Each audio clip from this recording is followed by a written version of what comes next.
side to that of its quarterback. And Wake Forest, meantime, is looking for a signature win under its first-year head coach, Jake Dickert. This is run out by the Jackets to the 20 with Shane Marshall. Check in with Don Davenport. Yeah, Mike, under Brent Key, Georgia Tech 7-1 against ranked ACC teams, but only 8-8 against unranked ACC teams. And that's what they have today in Wake Forest, a team who hasn't played in 16 days. Coach Jake Dickert said that extra 2 weeks has allowed them to get plenty of looks at this Haynes King-led offense. Georgia Tech expects to see some wrinkles that Wake hasn't shown on film. Both sides of the ball, guys. We'll see how quickly they can adjust. Yeah, so that is the question. Can Brent Key and Georgia Tech now do what they've done against ranked teams? Can they do it and avoid a stumble against an unranked opponent in 2-1 Wake Forest? Yeah, it's an outstanding team all the way around. This is what they've built here over the last couple of years. They realize we are no longer the hunted. We are the hunters. Wake Forest won the toss and deferred, so the Jackets begin with it, and Haynes King rolls, and he throws complete to Isaiah Canyon, who gets wrapped up after 4. 24 years old, Haynes King, a 6th-year senior, and he is so perfectly from this Brent Key cloth, and he can run it so effectively. But how much is he going to run it today against Wake Forest? Well, let's see. He's all about toughness. Look, they put the ball in his hands. It doesn't matter when it's first down, second down, third down. They put the ball in his hands to make the right play. Malachi Hosley is the running back, not Jamal Haynes, and this is Hosley who picks up a first down. He ran right over Nick Anderson for 8. It's all about getting yards on first and second down, and they're going to find a way to get to the numbers, Mike. When I say the numbers, it's they outnumber you at the line of scrimmage. They're going to run where they have the most blockers at. They just basically, quarterback gets up there, reads what the defense has, and he calls a play. A lot of things at the line of scrimmage. The Jackets 4-0. They've got that marquee win against Clemson and a win against Colorado as well. And Hosley, the transfer from Penn, he picks up about 8 more. It's all downhill, right? You see these runs, downhill runs. They want to run right through the teeth of this defense of Wake Forest, right in between those guards and center. Just see how it's downhill. They get right there, and it's nice blocking. When you get the old offensive line coach who's the head coach, Brent Key, it's all about running the ball. As he said last year after that marquee win in Dublin against Florida State, it's a top 15 rushing offense in the country, 4th in the country in yards per carry, and a steady dose of Hosley on the ground, and he's got enough to move the sticks. But it is Malachi Hosley to start. It's not Jamal Haynes. This was what happened about 25 minutes before kickoff to Jamal Haynes. One in white reaches down and grabs the left upper leg. Yeah, it looks like it's just a soft tissue type injury, a pull of some sort. He tried to stretch it out, but so far we have not seen him in this game. Well, it's good to see that he is in there right now, spelling Malachi Hosley. We did get the start in the first few carries, but good to see the 5th-year senior Haynes is there with King, who checks it down to his 5th-year senior running back out of the backfield, and a stiff arm, but well defended by Wake Forest. Yeah, it's part of this offense that runs it with Haynes King, and then this 1-2 punch at running back to such great success. Yeah, look, there's an assortment of skill position players for Haynes King. And the one thing is that he doesn't have to do it all by himself. Yes, third downs, it's really Haynes King time. But outside of that, he realizes, I've got some players, just get them the ball in space and let them make the big play. For Jamal Haynes, back-to-back years of roughly 1,000 yards. Fake the pitch. Another check down. Jamal Haynes with a cut is wrapped up by Nick Anderson. Third down coming up. The 6th-year senior safety in on the stop, and that is the leading tackler for the Demon Deacons, the former walk-on in a well-documented story. Well, that's a big play right there because third down comes up and Nick Anderson has to go out of the game for one play. Outstanding job of tackling by this Wake Forest defense on second down, getting Jamal Haynes down. But Jamal Haynes down, but just remember now, third down, no Nick Anderson has to stay off for one play because of the helmet coming off. He's the communicator back there for Wake Forest. Pressure comes. King got rid of it, incomplete. Scotty Hazelton, the defensive coordinator, dials up pressure, and it's 4th down. Oh, dialing up pressure at the right time. That's how you do it. Dylan Hazen, he's the linebacker. And a perfectly timed blitz by number 24. He just waits and waits, and the delay, he allows the blockers to go to where they need to go, and he blitzes all the way from the outside to the end and put the pressure on the quarterback. Jake Dickert's got to like it so far. Marshall Nichols, the Atlanta native and transfer, gets it away to Carlos Hernandez. And the Washington State transfer has a flag down back right around where he caught it. And he runs it out right around the 25. And then a late flag came in as well toward the sideline at the end of the return from Hernandez.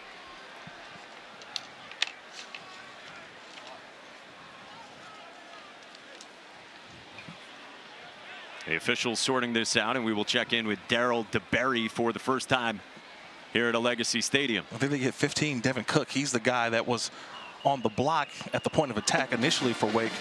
I didn't see the second flag. It came in a little bit later. But the one thing for could be a late after the play type of flag.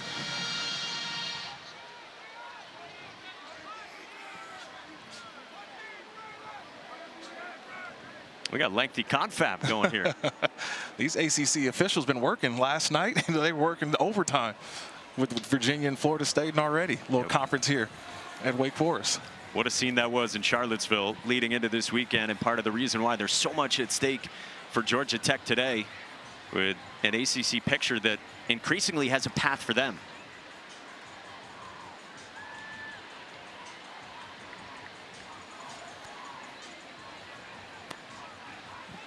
Here we go.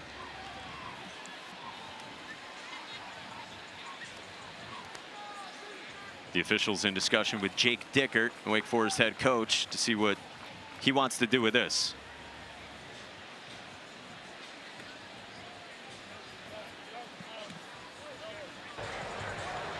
The fouls by both teams doing the play, doing the return, illegal block in the back, receiving team, personal foul, face mask, kicking team. Those fouls offset. Replay 4th down. And we do all of that to do it again. All right. I love it. We do all of that to redo it all over again. I tell you this, as a player, you hate doing that. I just ran down, did all my great work to go make a play, and then you get a penalty and you got to redo it again. Well, for Jake Dickert, though, he's got to love this start. I mean, his defense gets a stop despite the ground game of Georgia Tech. And look, they've had a 16-day layoff since they last played 3 Thursdays ago against NC State, a game here at home. His first year at the helm after coming over from Washington State after Dave Clawson resigned in mid-December last year. Yeah, it's kind of a late arriving to the party. A lot of players they had to acquire through the transfer portal. A lot of those guys got here during the summer, so still a young team for Wake Forest. Marshall Nichols sends this one away, and Hernandez lets it bounce, and that's a beauty by Nichols, and it's downed at the 10 by Clayton Powell-Lee. So off and running, and we get our first look at Wake Forest offense after this.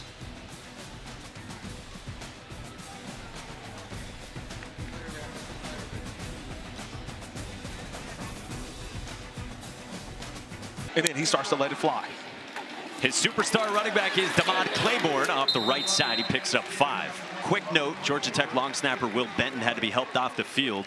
We'll keep you updated on his status. But for Wake Forest, they really want to establish the ground game today. Well, they want to get downhill, too. Demond Claiborne is part of last year's Wake Forest offense, where the word slow mesh is now gone here in Winston-Salem. No more slow mesh. It is all about the downhill runs for Wake Forest. They want to move the pocket for Ashford as well, who sailed that one too high for Micah Mays, and 3rd down coming up promptly. Well, yeah, but we're going to see that a lot today, Mike. It's Robby Ashford on the move. They're going to change his launch angle, so you're going to see some bootlegs, some waggles, a lot of getting the quarterback on the move and putting some pressure on the defense, whether you're going to go up and try to tackle the quarterback, because if you don't, he's going to take off and run, and if not, he's going to try to hit one over your head.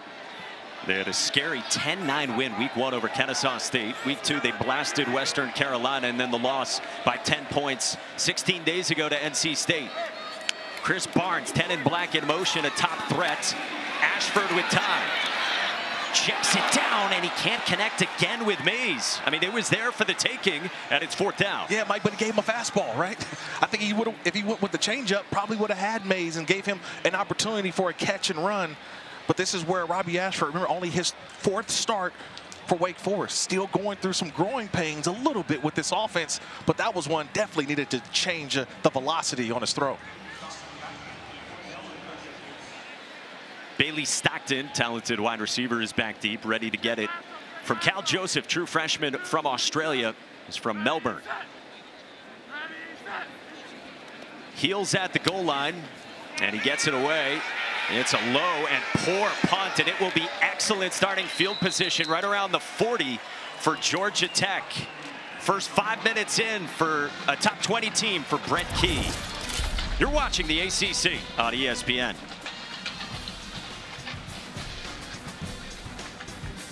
Virginia, according to ESPN Analytics, at 47%. It's going down. Well, that's the goal, and to put themselves in position to perhaps reach the college football playoff. Haynes King throws the screen, and this is Malik Rutherford, who lowers the shoulder and picks up 7. All right, so how about the college football playoff odds as well? With a win today, keep your case going, 16%, but with a loss, drops all the way down to 4% because you still have Georgia on the schedule. If you get to the ACC championship game, you'd have a very good opponent, maybe the likes of Miami. On the ground with Hosley, who goes spinning, and he dives forward, and Malachi Hosley's got a first down. Yeah, I just love the way that they're running the football early on. Right, you get a couple of plays and where you're just going downhill right through the teeth of this defense, either blocking up front. I mean, these guys, number 77, Keelan Rutledge, we're going to talk about him a lot today, Mike, the right guard for Georgia Tech. He's just pushing guys away, but this is who they are. Running the football are the Jackets. Malachi Hosley's been busy already. This is a screen, and this is Eric Rivers probing for a couple. Well, you mentioned Keelan Rutledge, a senior, preseason second-team All-American. Last year, Rutledge played after transferring in from Middle Tennessee, and that was despite being in a major car accident. It nearly resulted in an amputation on his foot. Brent, he showed us the pictures yesterday. I wish he didn't. Yeah, I know Halloween's upcoming, but that was a little too much for me. King across the middle, sailed it for Canyon, and a dangerous throw, and a flag comes out, perhaps on Braylon Johnson. Yeah, that is on Johnson. That's a big hit on Canyon, and remember, he's defenseless. This is a defenseless receiver, especially with the ball not being in the vicinity. The ball's already been passed, and Braylon Johnson delivering on the receiver. Personal foul, late hit, defense number 23. Penalty force after distance to the goal, automatic first down. So they get Johnson for a late hit. No mention of targeting there. The junior free safety, who's now in a full-time starting role because Rashawn Tung is out for the season with a shoulder injury. Yeah, it's going to be right here in the middle of the screen. That ball's delivered, and it's incomplete. And see, he's defenseless. Canyon is defenseless. So anytime you get to hit on that player, that's going to be a 15-yard penalty. That's pretty easy right there in front of the official. Well, and the fact that obviously it's late. Right. That's on number 1. So it's, you got a late and he's defenseless. And so Canyon shake it up. Fresh set of downs, and Haynes King with the quarterback run, and he is met immediately. Nick Anderson gives the Dikembe Mutombo. Newer Gatkuth involved as well. Yeah, nice job by Gatkuth. He's on the right side. He's going to blitz. So sometimes these edge players for Wake Forest, they're going to have to commit. They've got to commit to trying to get the ball carrier down. And if you don't get the ball carrier down, guess what? Here comes Haynes King. So they're going to do a little bit of everything. But Gatkuth went for the block, went for the running back, and then you have the cavalry, Nick Anderson, go get the quarterback. Who last year led the ACC in tackles. And now we've got a flag, a couple of them that fly. And looks to be on Georgia Tech. False start. Offense number 52. 5-yard penalty. Second down. They get the center, Harrison Moore, for this Brent Key offense. And the real question, as we talk big picture about Georgia Tech, is how much can you run Haynes King every game? And can he stay healthy all season? Well, I will say this, Mike. In 2025, Haynes King seems to protect himself a little more than he did in years past. I feels like he gets the yards that he needs and just goes down, where I thought last couple years he tried to finish, sometimes didn't need to get the yards, get down. See his injury history through the years. That was his first carry today. He rolls right, throws toward the end zone, and that's dropped. Eric Rivers, the intended target. Karan Prunty, the 6th-year senior corner, in coverage. Well, I mean, you can't throw a better football if you're Haynes King, right? He just moves to the outside. He's got a one-on-one and a nice route by Rivers. He just needs a better finish. The ball's right there, delivered on time, and it hits him right in the hands. You got to help out your quarterback. A terrific football thrown, and that's a drop. Rivers, one of their top three wideouts. Remember, the 6'4" Canyon got dinged up on that hit by Johnson. And now third down and long. King off his back foot, incomplete for Rivers. Langston Hardy had the pressure. The UConn transfer defensive end who's been excellent. And out comes the field goal unit. Nice job by Hardy on the loop. So he's on the right side. He goes up and he jabs all the way around. And he's right there in the face of Haynes King. Not enough time to throw and settle himself.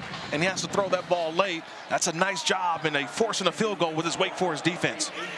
Backup long snapper here, Ronnie Thomas, the redshirt junior from Warner Robins, Georgia, to set up Aiden Burr from 35 with the kick on its way.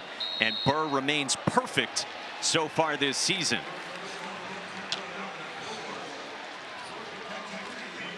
So a couple good stops by Jake Dickert, who's got a defensive mind from his days as a defensive coordinator. That's what he told us yesterday. We just need reps. We just need to play. And having 16 days off to begin the season really is kind of where they're at right now of trying to get into the flow of the 2025 campaign. Dickert, the 42-year-old, who was a Division III wide receiver. Then a GA at his alma mater. He started out painting the lines in the Division III ranks on the practice field. Told us yesterday. Now we got a robot who does that for us. Aiden Burr gets it away to the dangerous Chris Barnes for a touchback. Let's go all access pregame. And now you're like, you know what? I miss football. That's what bye weeks used to do to me, Mike. You miss football, how much you wake up on Saturday and go out there for a ball game. Well, here's a pistol look on Wake Forest. Next possession, they went 3 and out on the last drive. A couple of misfires from Ashford.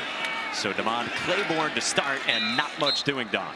Yes, you guys talking about that energy. I've been watching Coach Dickert. I don't know how he's going to have a voice at the end of this game. Every single play, every single down, he's yelling positive things to his team out there. And I talked to some of his players. They said, yeah, he's brought this energy. It's a complete 180, but he also cares about us, calls every single player at least once a week to check on them outside of football. See the head man calling, you better pick up as well. Claiborne again, searching for his run tracks. He picks up 5, third down and manageable. Yeah, I thought this could have been a big play. I know it's a minimal game, but I thought this is where they're trying to get Demond Claiborne to get back to his style of running, of being explosive. Right now, he's kind of seeking his way. They want to see him be more decisive, get downhill. I thought he had an opportunity for a big play had he cut it outside. But it's third down and 4. Coaching staff said to us yesterday, we've got to stay out of third and long for our offense. Quarterback on the move. Against a 3-man rush. Ashford lofts it. Good touch this time, and Claiborne hauls it in. Takes something off the change of speeds for 10 and a first down. Well, it took about 5 years for the play to develop, right? Claiborne's all the way on the right side. He was the lone receiver. He had to go all the way across the field, but I mentioned buying a little bit of time was Ashford, the quarterback. That's what allowed the play to develop, and you get Claiborne in the open field. That's how you pick up a first down. First completion as well for Robby Ashford. Rob Ezell, the offensive coordinator, was talking with us yesterday. He said we want to establish the run, then it's play action, and then we do want to take some shots downfield. But this is not a heavy drop back passing team. The quarterback can run. Ashford's got some speed, solid gain of about 5 or so. And rather a first down, he gets about 9. So second down and 1 coming up. Yeah, terrific job out of tight end Harry Lodge, just getting up to that second level. And Robby Ashford showing you early on that he can utilize his legs, get the positive yards, but it puts a strain on the defense, Mike, because you always have to account for where number 2, the quarterback, Robby Ashford, is. Again, it is fourth stop. And check out Harry Lodge, who spent the spring semester actually with Georgia Tech, but transferred back to Wake. Here is the play action. Well defended by Georgia Tech, and Ashford just gets rid of it. Second down and 1, a good chance to do that. Yeah, you want to take the shot. Right around midfield as well. Nice job by Blake Gideon, defensive coordinator at Georgia Tech, because he realized, hey, second and 1, big shot down, as we call it. Let's play a little cover 2. Let's get deep in our coverage, and a nice job of defending the shot play with the Georgia Tech defense, forcing Ashford to throw the ball away. Yeah, Blake Gideon in his first year after Tyler Santucci left to coach inside linebackers for the Baltimore Ravens. Big focus for that defense is limit explosives. They'll give you stuff underneath. On 3rd and 1. Claiborne is met in the hole. He goes spinning, and Demond Claiborne's got enough for a first down through the tackle of E.J. Lightsey for a couple of yards. Yeah, another tremendous block there by 25. Harry Lodge just getting in there. He got the outside in, and Claiborne, again, downhill run. And the second effort, watch the second effort by Claiborne, right? He gets here, he had it initially, but watch how he keeps the legs moving, spins, and got a little bit of extra yards for the first down. Claiborne, who decided to stick around even with the coaching change, said he heard from almost every school in the country, and he wasn't even in the portal. Ashford, quick hitter on the roll, and they want to get the football to Chris Barnes. Jai Gilmore defended that well, but Chris Barnes can be absolutely electric at 5'7". Oh my God, when he's on the field, I always say he's not there to take pictures, number 10. When he's in motion, this guy right here, he's there to get the football.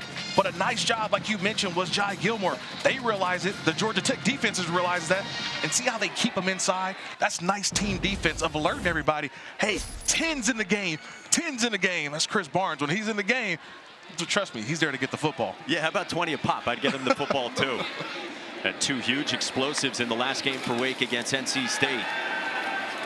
Ashford, a corks for Mays again, and a lot of velocity on the throw from Robby Ashford. Oh man, they had a streaking wide receiver. I'm not sure that this ball is supposed to go deep down the field. I think Mays deflects the football because he thought it was going to him, but they had a wide receiver streaking. I think if the ball was supposed to go out here, but Mays comes across and he deflects the football. Might have had Sterling Burkhalter. Instead, 3rd down and 9 for the Demon Deacons from just into plus territory.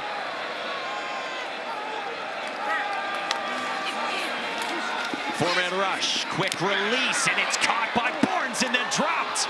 Was it a catch? Georgia Tech picks it up, drops the football, and then they fall on it with Zach Tobey.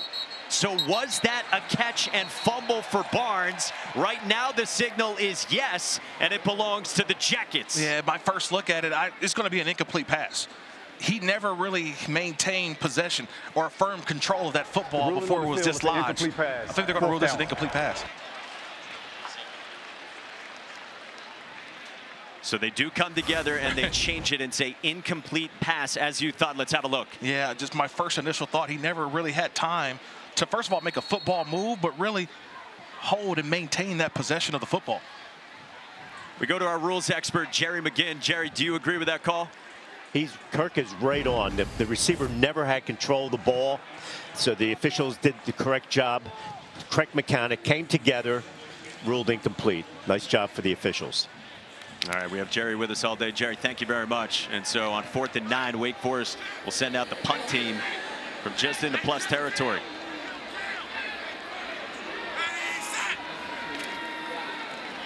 Cal Joseph sends a high arcing punt inside the 20 and a fair catch signal from Bailey Stockton. Well, we got a low scoring 3-point Georgia Tech lead, trying to stay perfect.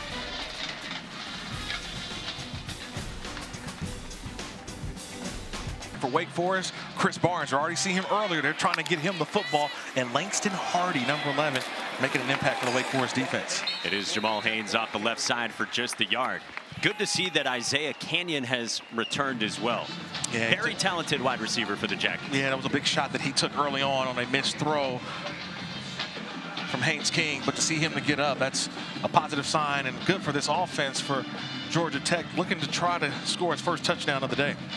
Canyon, a guy who might have a pro future, tied for the team lead in receptions, enjoying a breakout start to his sophomore season. Haynes King lofts one, incomplete. Again, well defended. Nick Anderson came over on Isaiah Canyon. 3rd down coming up, and it's 15 plays and just 41 total yards of offense for Georgia Tech. Yeah, I'm not surprised. Wake Forest defensively, look, they've had time off, so they've been able to see a lot of what Georgia Tech has been doing offensively for the first couple weeks of the season. So right now, a very stout defensive front of Wake Forest, and this secondary seems to be a little more experienced than I expected. Right now, they're on top of everything. Yeah, that was the big concern for Georgia Tech's OC Buster Faulkner, who goes quarterback run on 3rd and 9 for Haynes King to pick up a first down. Well, you said King's conversions, 3rd and 3. How about 3rd and 9? Well, that's the first one we've seen today, a 3rd down run by the quarterback. And again, it's great blocking up front. Riggs and Rutledge, you get those 2 blockers in front of you, and he hides behind him. Remember I said earlier, he protects himself? Well, he hides behind those big guys who go 330, 310, and he rides them for a 1st down for the Jackets. 54 carries for the quarterback at King, top 10 in the country among quarterbacks in times he's toted the rock. Jamal Haynes searches past the 30. Well, it's always a balance for Buster Faulkner and how often he's going to run his quarterback. We do have a flag down at the end of the run from Jamal Haynes. Yeah, I think they're going to get Braylon Johnson again. This is the 2nd time. This one is just at the end of the play, personal foul. Number 23, Braylon Johnson at the end of the play. Personal foul, unnecessary roughness. Defense number 23, 15-yard penalty added to the end of the run. Automatic, 1st down.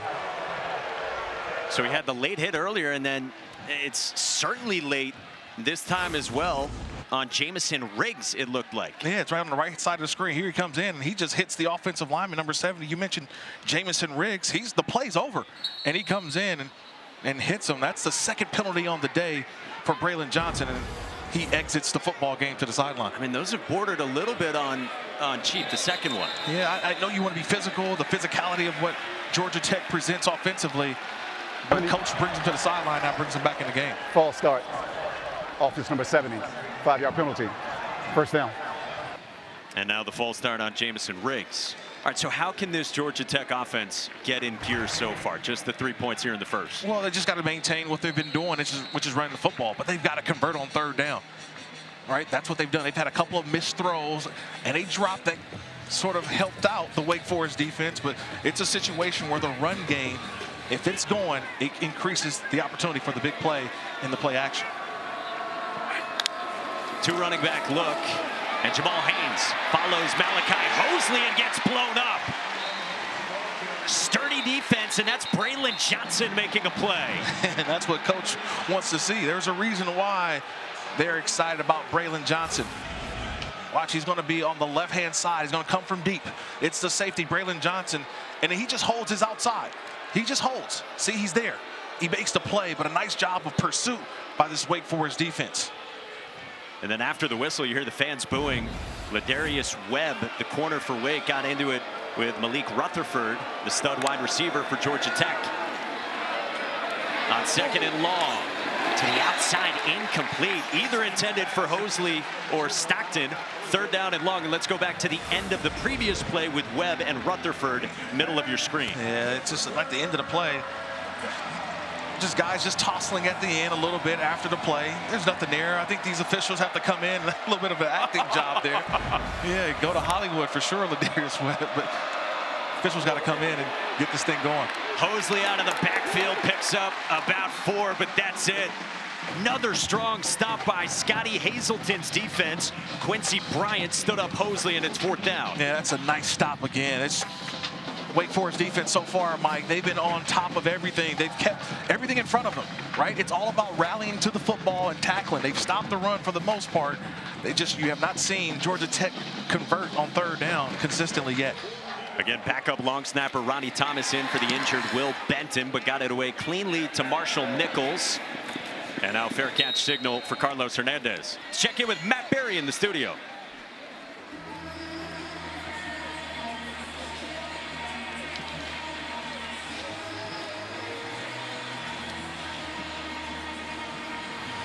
SC versus Illinois. And for LA, Kirk Morrison as well here in Winston-Salem. Wake Forest with poor starting field position, and Demond Claiborne picks up 5, wrapped up by E.J. Lightsey. I think if you're Wake Forest, you're very happy the way this game has started. Offensively, you're still figuring some things out. You're moving the ball just a little bit. But defensively, your defense is here. They're playing well. They're keeping Georgia Tech off the field. Now, offensively, can you convert and try to get some points? Blake Gideon's defense squaring off with Wake Forest and Jake Dickert. See the 1 second difference between game and play clock here at the end of the 1st. quarterback run with Robby Ashford, and a nice tackle made by Amari Harvey, the fifth-year senior corner, to set up third down when we come back for the second quarter. That is the end of the first quarter. Georgia Tech. Execute. Try to execute. Everybody do their job. Thank you, Coach. And Don, at the start of the second quarter, some pre-snap movement there, perhaps on Wake Forest, ahead of a huge third down in its own territory. Offense number 84, 5-yard penalty, third down.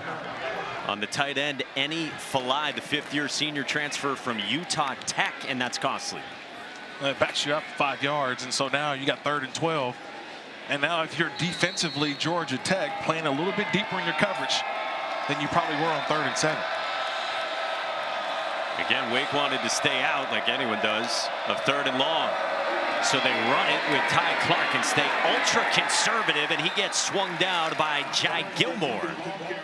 4th down coming up. Nice job by Taj Butler as well, the linebacker. He got in initially. And a good stop there for Georgia Tech, right? You just heard it from Coach Key there. They just got to execute. They got to finish plays offensively and defensively.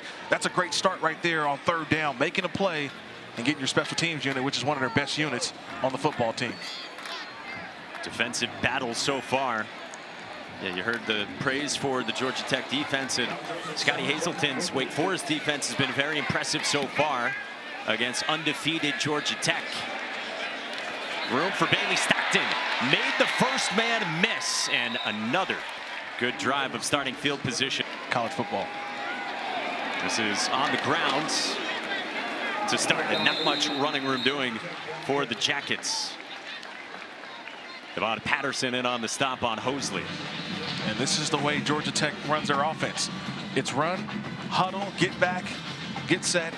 They want to win 1st and 2nd down, get into those 3rd and mediums, 3rd and shorts, and allow their quarterback to make the play for the conversion. So far on 3rd down, they're only 1 of 4. And Haynes King has only run it twice in this game. Pressured off the play fake, and King with a short completion to the outside. 2 yards for Hosley, and 3rd down coming up. So this is where Wake Forest has done their job. They've done their job. They've held the Georgia Tech offense under 6 yards on 1st and 2nd down. So what does that mean? Now they get into a situation where you're forcing Haynes King to be a true passer. If there's anything that you would say about Haynes King, is can you force him to make the throw when needed, when it's 3rd and 5, 6 or more? Saw 7 completions for 19 yards. Back to the air and incomplete. The blitz came up the middle, and then Webb had the coverage on Isaiah Canyon as Quincy Bryan had a running lane. Yeah, Quincy Bryan, the little delayed blitz, and now you can kind of get the angst of Georgia Tech. That offense is not looking toward the sideline to come off. I thought they were going to go for it here. There's an opportunity to go for it. Watch this linebacker come right here late, and Bryant. A little surprising here to bring out the punt unit for Brent Key. Yeah, you're probably right at the edge of the range of your field goal kicker, Aiden Burr. You're at the 39. He's made from 55. They say they target the 40, but that is Marshall Nichols. And he's going to fake it with a throw to the outside. And was it inbounds? It is a catch. Will Kiker, the defensive back, hauled it in. And now where was he? Did he have enough for the 1st down? My initial look is that he didn't have enough for the 1st down. He's got to get past the marker and turn around. That ball seems to be just a yard short or a half a yard short of the 1st down marker. Unbelievable catch, but I don't think he has enough for the 1st down. The ruling on the field is the runner was short of the line of gain. 1st down, Wake Forest. So that is the call on the field, that it's a catch, but short of the line to gain. Brent Key gets aggressive. You wondered when the punt team came on late like that if it was going to be a fake, but man, if you're going to run that, you got to get to the sticks. Well, you got to have Haynes King do it. I'd rather my starting quarterback go and do it rather than the punter do it, right? Let's have one more look as we step aside early in the second. Did Kiker have enough coming back to the football? Hovering right around the same big jump for Virginia. By the way, the call was upheld that Will Kiker was short, so Wake Forest gets the football. Kyle Eford with the stop on Demond Claiborne after 6. And look, Georgia Tech got aggressive. Brent Key trying to stir something up with somewhat of a sleepy start. Yeah, a very sleepy start, early start, right? This noon kick. Now, I know they're used to it. They beat Clemson at a noon kick a couple weeks ago, but right now, offense kind of slow. A pitch for Claiborne. Just 2 yards off the left side, but this is what Wake Forest wants. Take your medicine with Demond Claiborne, the 2-yard, the 3-yard, the 4-yard runs, and third down and short or medium. Yeah, this is a big stop right here if Georgia Tech defensively can get something going. And Robby Ashford, utilize his legs right here. This is a third down play. Give him a run pass option. You got the field to the right, right-handed quarterback. I'm thinking go get something to the right where he can either throw it or run it for a first down. He's only got 2 completions for 11 yards in this game. You saw Claiborne out, Ty Clark back in. And it's Ty Clark up the middle. And Ty Clark's got enough for a first down. Well, you felt like Wake Forest just needed to get started and get some movement offensively. And that's some tough yards, too. To go right in the middle of that defense, just outstanding blocking up front, some push. And then you got a guy being his own blocker in Ty Clark, 6 foot, 207 pounds, getting enough for the first down. The backup from Nashville, who they describe as a tough runner. Ashford off the fake, shot down the sideline, dropped into Chris Barnes. Took a shot at the end of it, but picks up 35. And we already said he's one of our game wreckers, right? He can wreck a game, and you have to find ways to get him the football.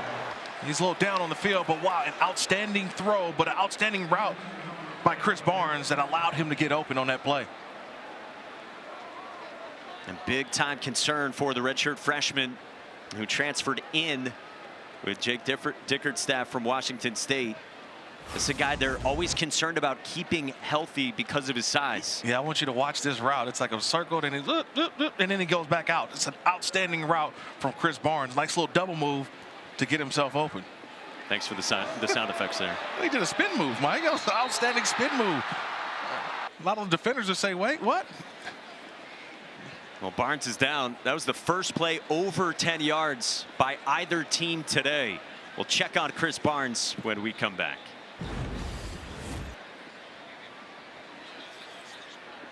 Trick Barnes. Now 2 running back look here with Ty Clark and Demond Claiborne running sidecars for Robby Ashford. From the edge of the red zone, it's Claiborne. Breaks the tackle. Claiborne hits the edge. Reaches out, and they will mark him out at about the 4. The ability. He's got elite ability to get up the field, but he also has great contact balance. Watch the balance of the running back, Claiborne. He gets to that hole, and he's able to just 1-2 and then get to the outside. That's contact balance by Claiborne and the speed to get all the way to the outside. First and goal, Wake Forest. I mean, he is their star. Robbie Zell, Jake Dickert said to us, there's 3 guys we're trying to get the football to outside of our quarterback, and number 1 is Demond Claiborne. Quarterback run. Robby Ashford finishes the run. Touchdown, Deacs.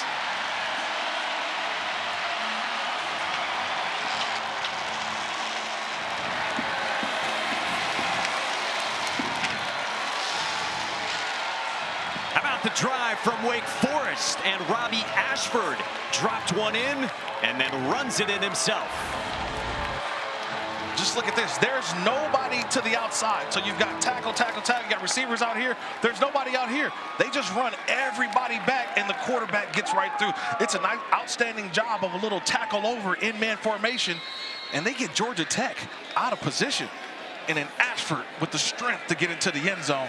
That's a nice job and a nice call down there inside the red zone. Touchdown, Wake Forest.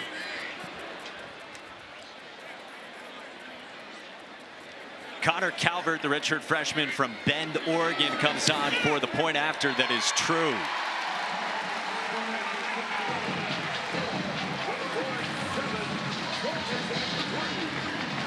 That's a great call down there inside the 5-yard line.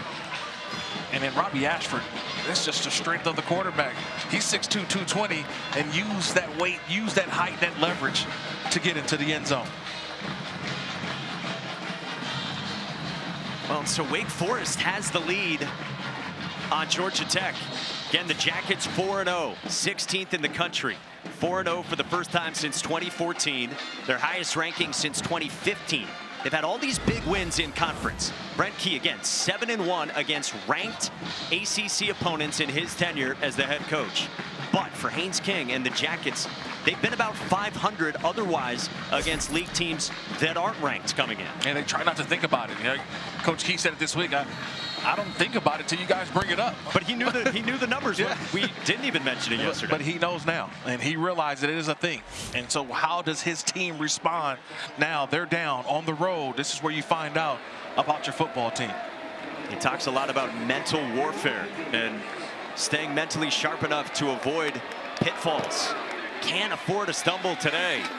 Wake Forest has the lead, and let's check in with Matt Berry in the studio.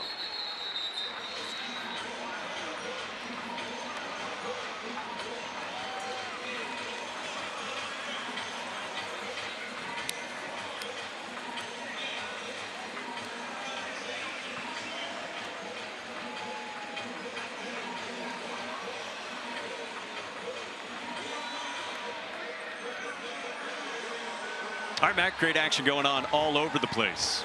And here in Winston-Salem, where Matt graced everyone with his presence a couple weeks ago. Sports Center was here. Haynes King back with it. Not much doing at all. No gain. Only the third run for Haynes King.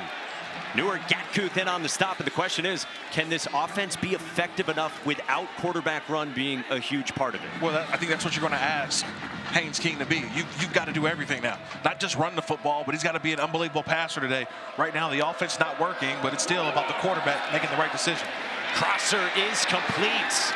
Fine catch by Luke Harpring, the redshirt freshman tight end, the son of Matt Harpring, who also played for the Jackets, good for 14. Yeah, that's an easy route. Harpring just runs a 10 and in. He goes up the field 10 yards, goes in. He's got a little one-on-one on the linebacker. I'll take that matchup all day. Dylan Hazen on Harpring. I'm going to my tight end. That's a positive play for Georgia Tech.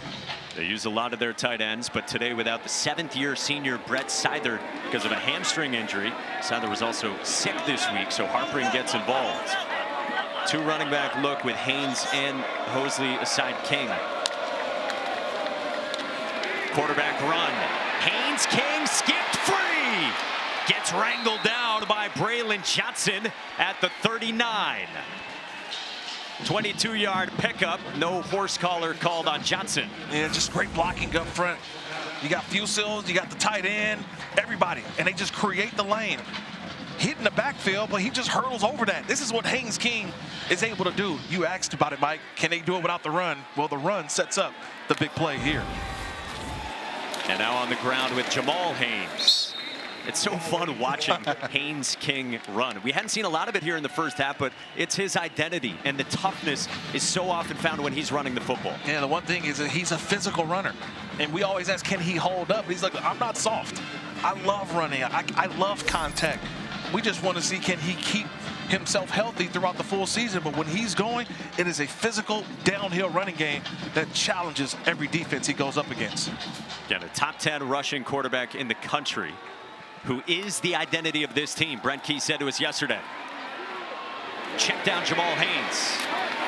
Picks up just a couple of yards. Third down and medium with Quincy Bryant in on the stop. Hey, that grit and toughness you were talking about with Haynes, by the way, his parents both coaches. Dad, a high school football coach. Haynes said, my dad didn't think I was tough enough to play for him early on. So guess what? He was tougher on me than everyone else. Remembered a bad team practice when Dad sent him on the jog, the longest jog of his life. But he said that is all a part of what helped to shape him, and that's where his toughness comes from. We've seen it on display around the college football world. A handoff to Jamal Haynes. And he is short, about a 4-yard pickup there. Fourth down and short, and you'd fully expect the offense to stay out. Yeah, absolutely. They're not even looking to the sideline. You know, fourth and short, or even third and 3 or less. It's Haynes King time. And here comes the big bodies coming into the game. They're going to overload you with the big stacks of offensive linemen and tight ends. I fully anticipate that number 10 is going to have the ball in his hands right here on fourth down. Yeah, two more tight ends, J.T. Byrne and Josh Beetham come in. Hosley, the running back.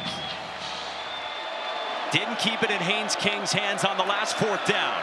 They do here, and Haynes King reaches out, and he is short. What a stop by Wake Forest and Quincy Bryant.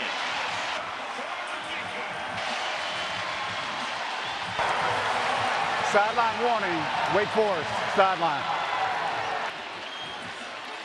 It's something you don't see too often. That's Haynes King getting hit in the backfield on a short situation.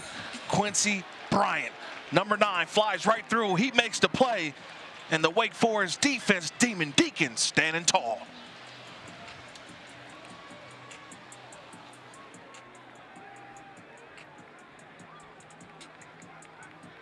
Against this Georgia Tech offensive attack. So ball at the 31 for Robby Ashford and the Deacs. Ashford, too tall for Mays again. Well, and so because of that, because Georgia Tech is trailing, during the last time out, check out Brent Key on the sideline for the Yellow Jackets, a guy who this year is trying to be more calm on game days, was anything but. Yeah, he's anything but calm.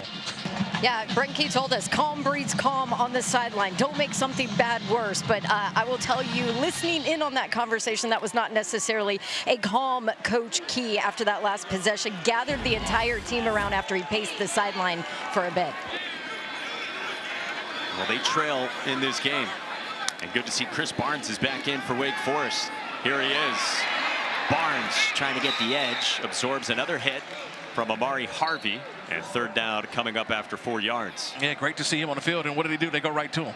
Right when number 10 is in the game, whether he's in the slot, whether he's in the backfield, they're trying to get him the football.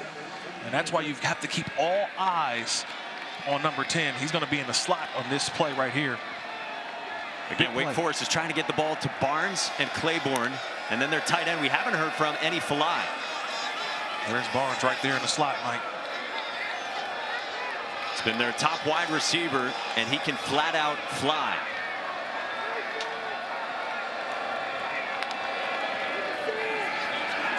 Ashford on Corks to the edge for Burkhalter. Inside the 30. Boy, a couple of dimes from Robby Ashford. And a lot of this is because of Chris Barnes. The attention that Chris Barnes has, it keeps the safety over the top. And so you know now you have one-on-one. Watch this safety. He's going to lean here to take away Barnes, but the throw goes out here. Even Chris Barnes, when he doesn't get the ball, he affects the play because the safety stays over the top and allows that play to develop for Robby Ashford. To Sterling Burkhalter for 39 and the longest play of the day. Claiborne bounces it and follows Ashford. House call. How about them Deacs?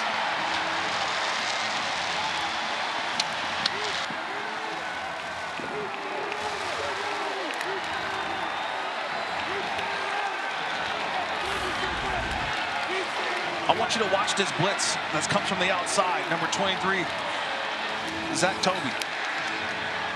He's got to put everything back in. He's got to turn it all back in. He doesn't do that, and that's what allows this play to develop. As the outside corner on the blitz, you've got to turn everything back. You have to hold the edge. You don't hold the edge, and look what happens. The ball gets to the outside, and Claiborne to the end zone. Because if you don't, Demond Claiborne can hit the gas. Robbie Zell, the offensive coordinator, said to us yesterday, we know Claiborne's home run ability, as explosive as any running back I've ever been around, a guy who was at Alabama for 10 years. He just wants to get downhill. They've been waiting for it. They've been screaming for it. This isn't the slow mesh anymore where you have to wait and allow the play to develop. This is a different running style, a different run game for Wake Forest, and you see it there. Multiple blockers and the ability to hit space for Claiborne for the touchdown. Guys, his nickname in Little League, Lightning, because of that speed. He claims he's the fastest. Some say it's Chris Barnes, but whew, that speed certainly helped him as a kid because he didn't like to get hit. He can move for Jake Dickert, who wanted to keep Demond Claiborne right away when he took this job. Again, with the portal open for a few weeks by the time Dickert arrived, he kept Claiborne. And what a statement first half this has been in year one for Jake Dickert and this Wake Forest team off the 2-week layoff. Biggest deficit of the season for number 16, Georgia Tech.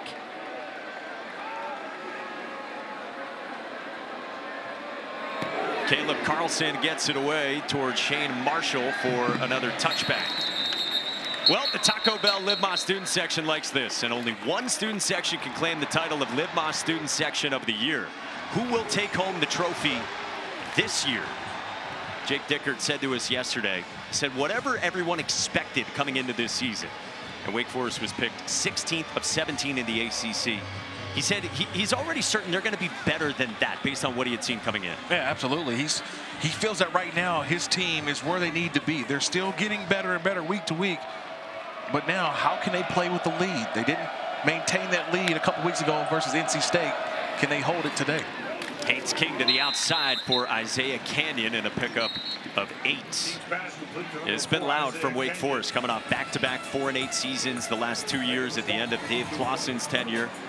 Before that, though, of course, 7 straight bowl games here. Some great success back in 21 and 22. This program was ranked 10th in the country, but it's a new era now.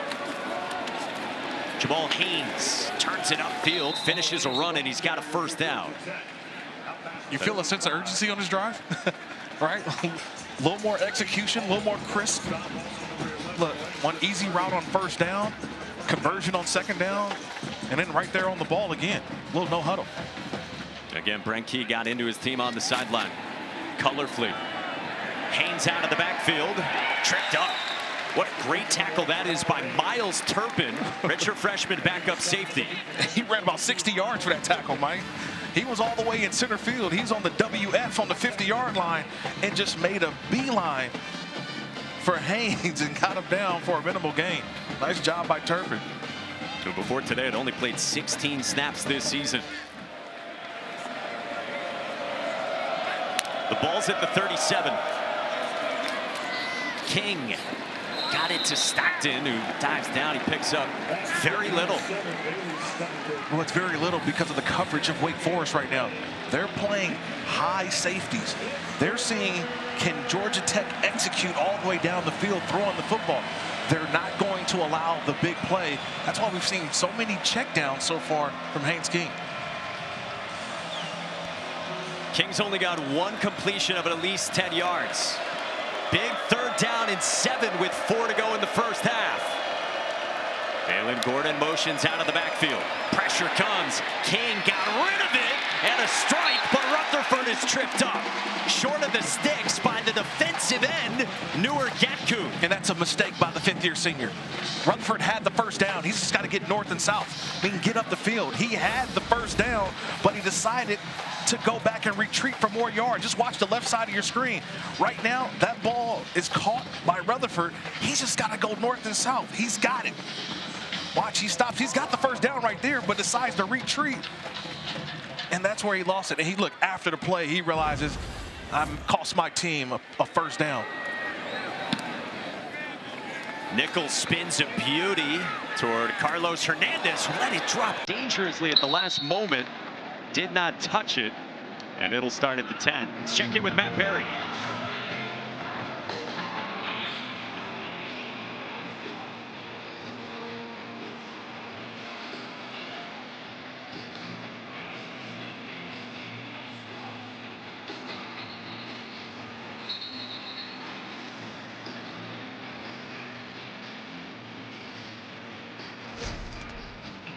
How about that? ACC opener for both teams, and the Shark crew of Pitt making a statement against Miller Moss and company. And the same can be said of Jake Dickert's team. He's got the football up by 11 with 3+ to go in this first half. And remember, the Deacs will get the football too to begin the second half.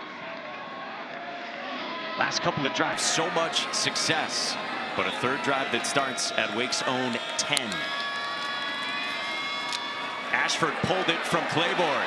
And Robby Ashford can scoop down the sideline. Bumped out of bounds near the 35 by Daquan White. And this kid is an athlete. Yeah, this is the challenge that A.J. Hoffler, number 88, right there on the right side of the screen. He's trying to go down, and he tackles the running back. No one tackles Robby Ashford. This is always difficult when you've got quarterbacks with this ability. The read option, we've seen it for how long, Mike? It's just so difficult for a defensive end. Do I take quarterback? Do I go down onto the ball carrier? At that time, in a pickle, and Ashford made him pay. So you got the 2-minute timeout that lurks about a half minute from now. You got plenty of time. And the goal for Wake Forest is to keep the football the rest of this half. Chris Barnes with a stiff arm. And Barnes shoved out of bounds after a couple by Jai Gilmore. So how do you manage this if you're Wake Forest? Run it down and just be patient offensively? Yeah, just be patient. I would say right here, second down, be one of those big run downs, especially with the hurry-up offense. I would doubt that they're going to snap this. And just take the 2-minute timeout and see if they can hang on to the football and add some more points. Timeout. Jake Dickert is searching for a signature win in year 1.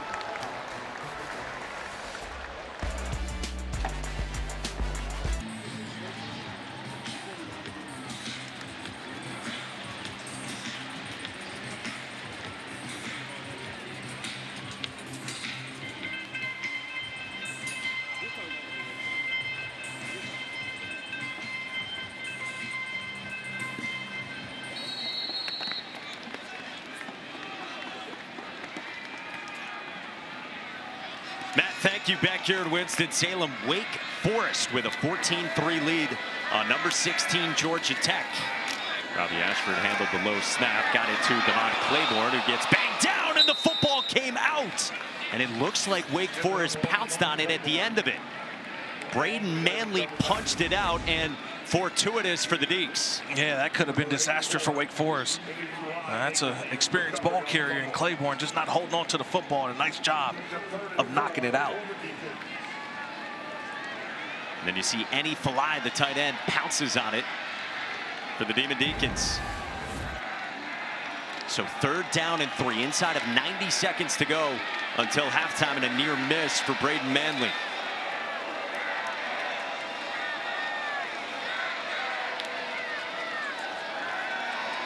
Ashford on the double clutch, zipped it in for Micah Mays. Takes it inside the 30, and a 3rd down conversion of 35. Gotta love this conversion. Mays is on the outside. All he runs is a 10-yard stop, and he stops right on the hash mark. But watch the eyes of the quarterback. He's waiting for it to develop the entire time. Nice job with the blocking up front, but watch Ashford. He makes sure he maneuvers and finds his receiver who's standing right there, waiting for the window to open. He had to wait and wait, but he got it in there. Boy, there have been dots from Robby Ashford a couple times. That was a dart connecting with Micah Mays, the redshirt sophomore, only his 5th catch of the season after those guys 3 times had not been on the same page earlier. 3 passes of at least 35 yards. And now the final minute until halftime. Ashford, Falai, and Falai sets up 1st and goal. It's one of those plays where they try to hide the tight end. He's going to be front side, so he's got to wait. This is another route that needs to develop, and a nice job there on the play call by Ezel, the coordinator. Both teams with all 3 timeouts, 40 seconds to go.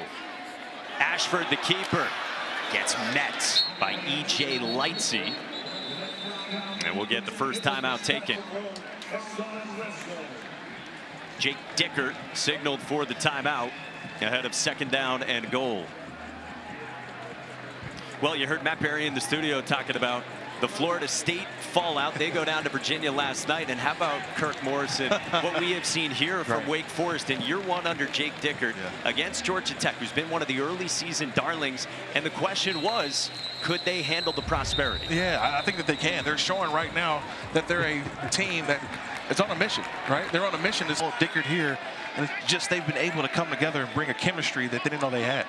Well, Jake Dickert was trying to call timeout. Brent Key ended up getting it first, and now Ashford has it taken away by Georgia Tech. Omar Daniels, another takeaway for him, and Georgia Tech needed that.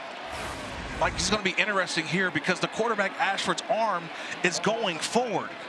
He's going forward, and he's hit at the end of it. Now, this is going to be a conversation. This is going to be a replay. We've got to see, is there an open hand when he's hit, resulting in an incomplete pass, or will they call this a fumble? I'm going to say, my first look, I think this is an incomplete pass. This is not going forward with an open hand that results in a fumble. This is an arm the going ruling forward on the with the field of a football fumble control. recovered by the defense is under further review. Remember the letter of the law. Any intentional movement of the passer's hand with the ball firmly in their control starts the forward pass. So let's bring in our rules expert, Jerry McGinn. And Jerry, how do you see it?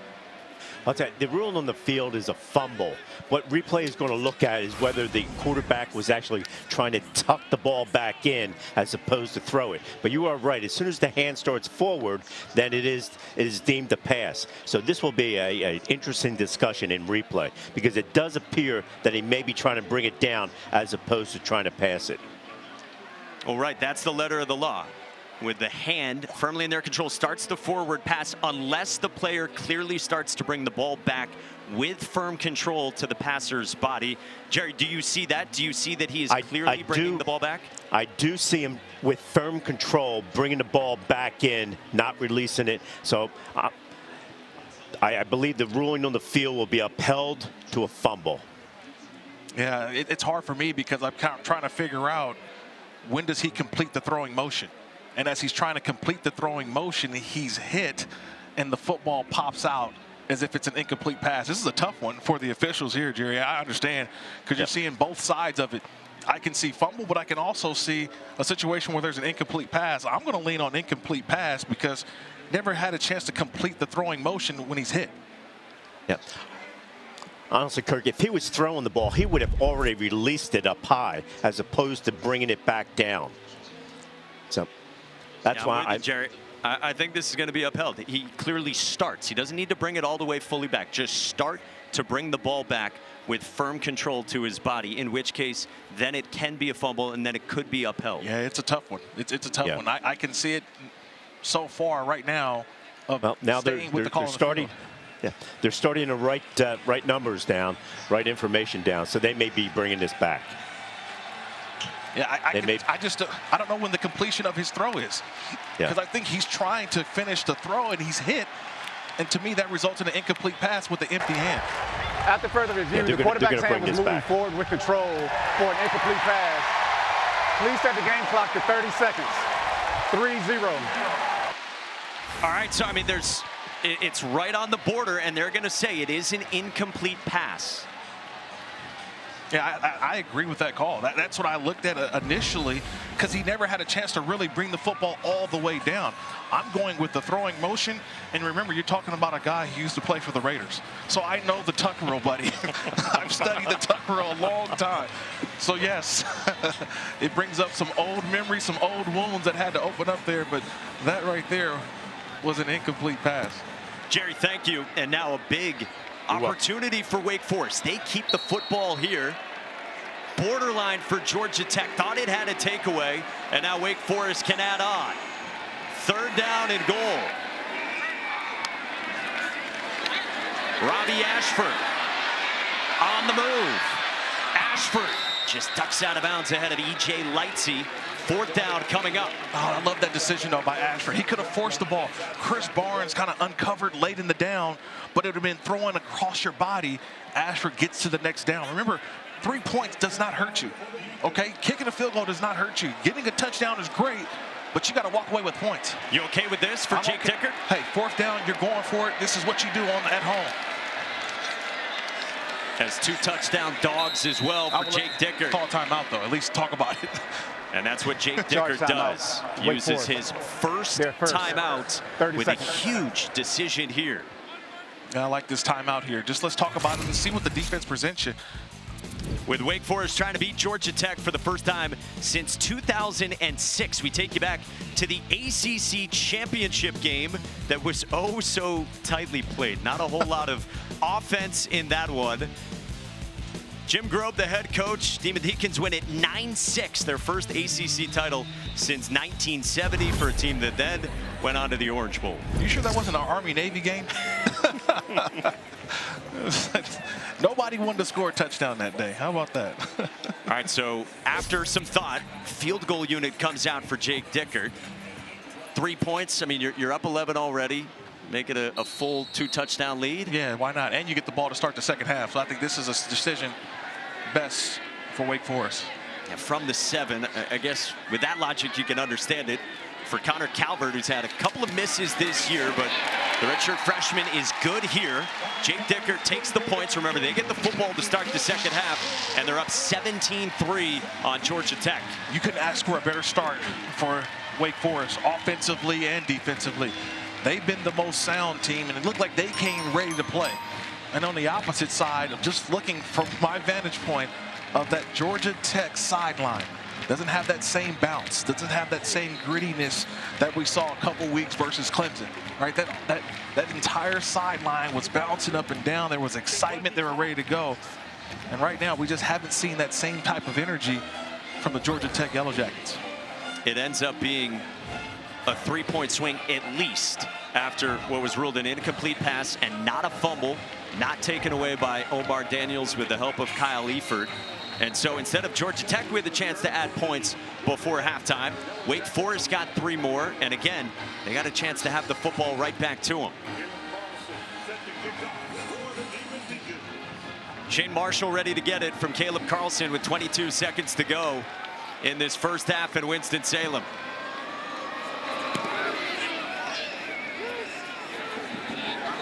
Shorter kick this time, and Marshall takes it out. And Marshall gets tackled at the 21-yard line. Well, let's check out today's road test brought to you by Goodyear. Part of the reason why that Georgia Tech trails by 14 in this game is a couple big 4th downs. If you're just joining us when on the move in plus territory, the first time they went with a fake punt that came up short of the sticks. Yeah, I didn't like that one. Their punter, Marshall Nichols, decides to throw. Why not use Haynes King in that situation? And then on a 4th and short, you do use Haynes King and doesn't get the first down. And this was a crucial play right here in this first half. An incompletion ruled incomplete by Robby Ashford results in a field goal for Wake Forest. Quarterback run with Haynes King, who lowered the shoulder on Ladarius Webb in the waning seconds here of the first half. Georgia Tech was wondering how it would fare. Underdog label is gone for them. They've proven that over the last few years, but now as a team that is the hunted, in trouble against Wake Forest.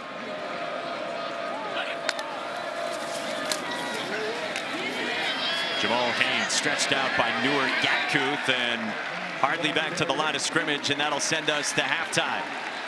Helps out a lot too. You've got number 10 in black on your team. Robby Ashford gets the ball, and we check it with Don. Yeah, Jake Dickert told us he felt like his team pressed in the second half of that NC State game.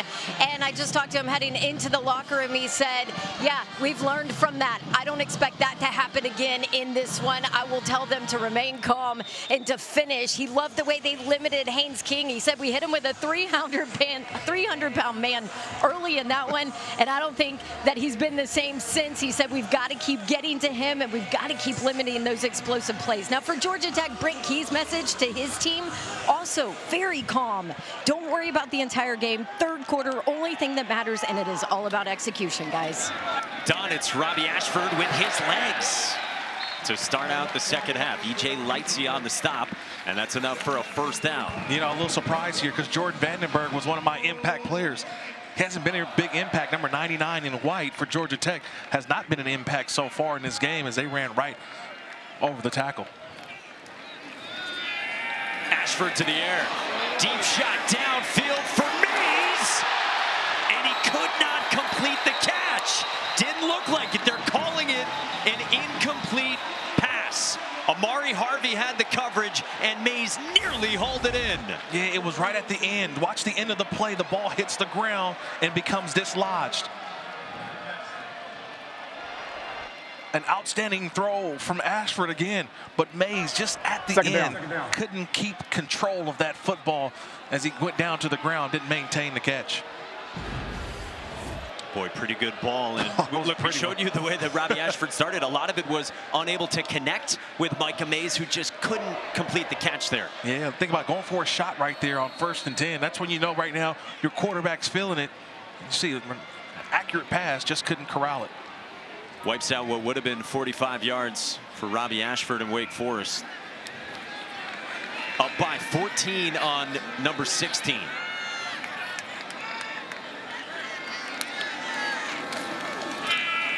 Ashford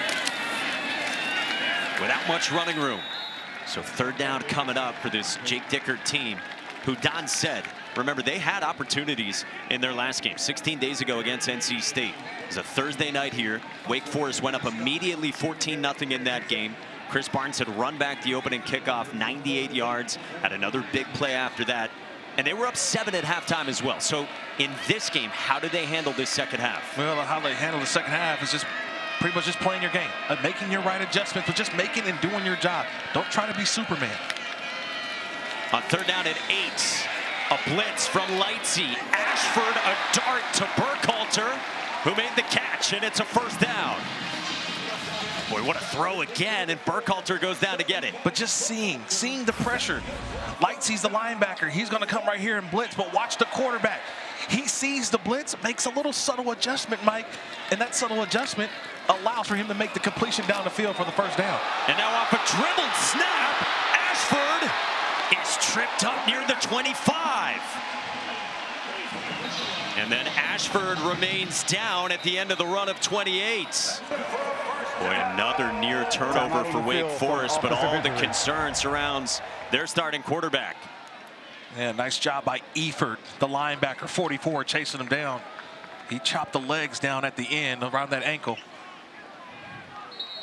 So Robby Ashford is down. We check on him when we come back.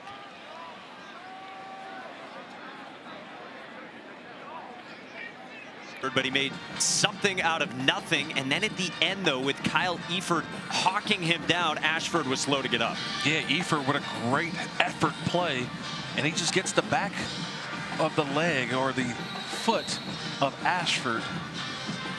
A great hustle play, but Ashford did walk off with his own power. And went into the medical tent, so we'll see if he's able to come back. Deshaun Purdy, talented sophomore, transfer from Charlotte with confusion right away to Demond Claiborne for a loss. And Georgia Tech just didn't wait. They went ahead and just brought all-out pressure. First of all, it started with Ronald Triplett, 24, and then Kyle Eford, who made the tackle on Ashford the play before, came through as well. Purdy, a 19-year-old who's talented but raw. In the portal process, he briefly signed to go be a Florida Gator, but then promptly left about a month and came here to Wake. He's got big-time arm talent and puts it on display. What a throw there to his tight end, Enny Falai, very close to the sticks. Oh, man, watch this adjustment by Falai at the end. A nice job of the big tight end. Timeout on the field for a defensive injury. Out of Utah Tech, just adjusted his body to make that catch. Kilo Stone is down, and what a throw from Deshaun Purdy. And this is what Robbie Zell, the offensive coordinator, was saying to us yesterday, that yes, Purdy is young. Yes, he's raw. Yes, he's still growing up on the field, but he told us it's an NFL arm. Yeah, it's an NFL arm for sure, and there's a reason why they brought in this transfer from Charlotte. I mean, they battled it out during fall camp. So when you're battling it out, Ashford won the job, but they are really high on Deshaun Purdy.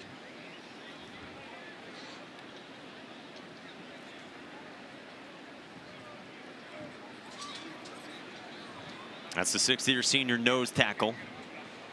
Kilo Stone, you see, from Savannah, Georgia, a boomerang transfer. 3 years at Georgia Tech, then went to Ole Miss, and then came back. He's you right see there the in the carnage. Yeah. Just the end of the play. A couple bodies falling down on top of Stone. This guy who's played well in the middle of the defensive front for Blake Gideon, about 25-30 snaps a game for Kilo Stone. Ahead of 3rd down and inches for Wake Forest. And how about the throw from Purdy? Started 6 games last year at Charlotte. And again, the talent was noticeable. Completed 50% of his passes, though, there.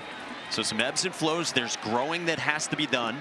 He's only played 13 snaps before this season. All of that was in a Week 2 blowout against Western Carolina. He was 3 for 4 with a beautiful touchdown pass in this game.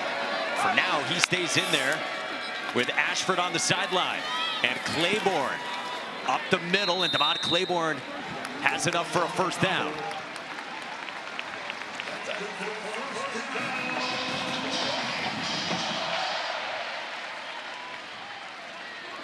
Saw Ashford, who was on the sideline in discussion with the training staff.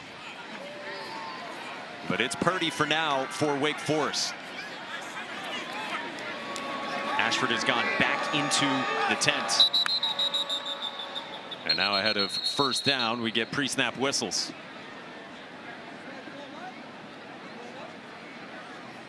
The officials come in to discuss with Wake Forest center Demond Claiborne.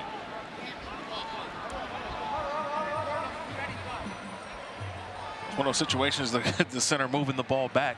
You know, when the official taps it ready to play, you know, the center usually comes up and picks the ball up. You know, sometime to snap it. That time the official saying, hey, watch that. Claiborne, a sixth-year senior. You get one warning, so Claiborne gets his there. First down and 10. Good cut from Claiborne and a positive gain of 4. It's a long handoff, late developing handoff. So at some point, you're going to see Deshaun Purdy pull this play. He's going to pull the ball. Timeout on field.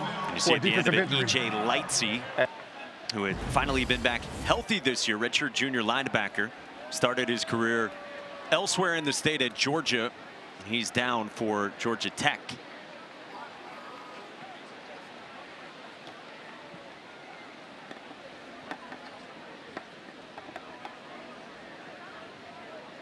We check on E.J. Lightsey when we come back.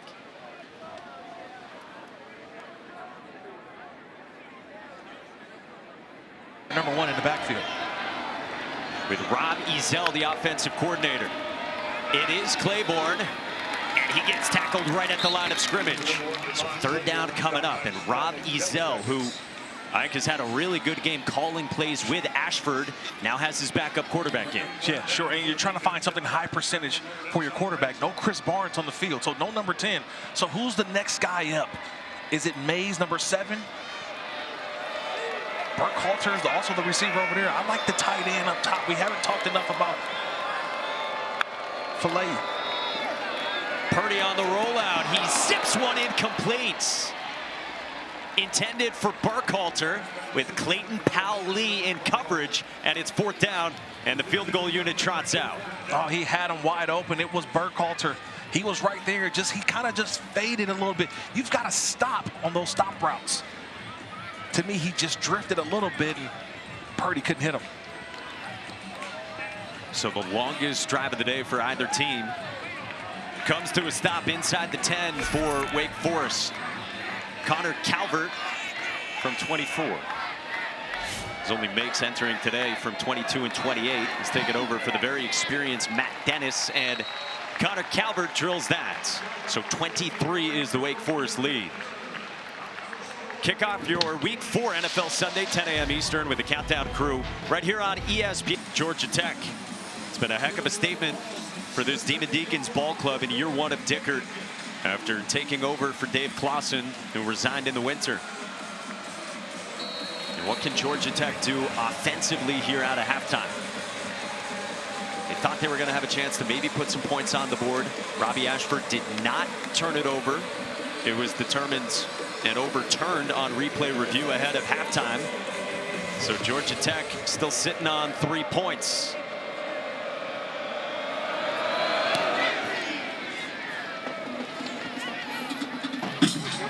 Shane Marshall takes it out for the Yellow Jackets, and he rumbles to about the 21.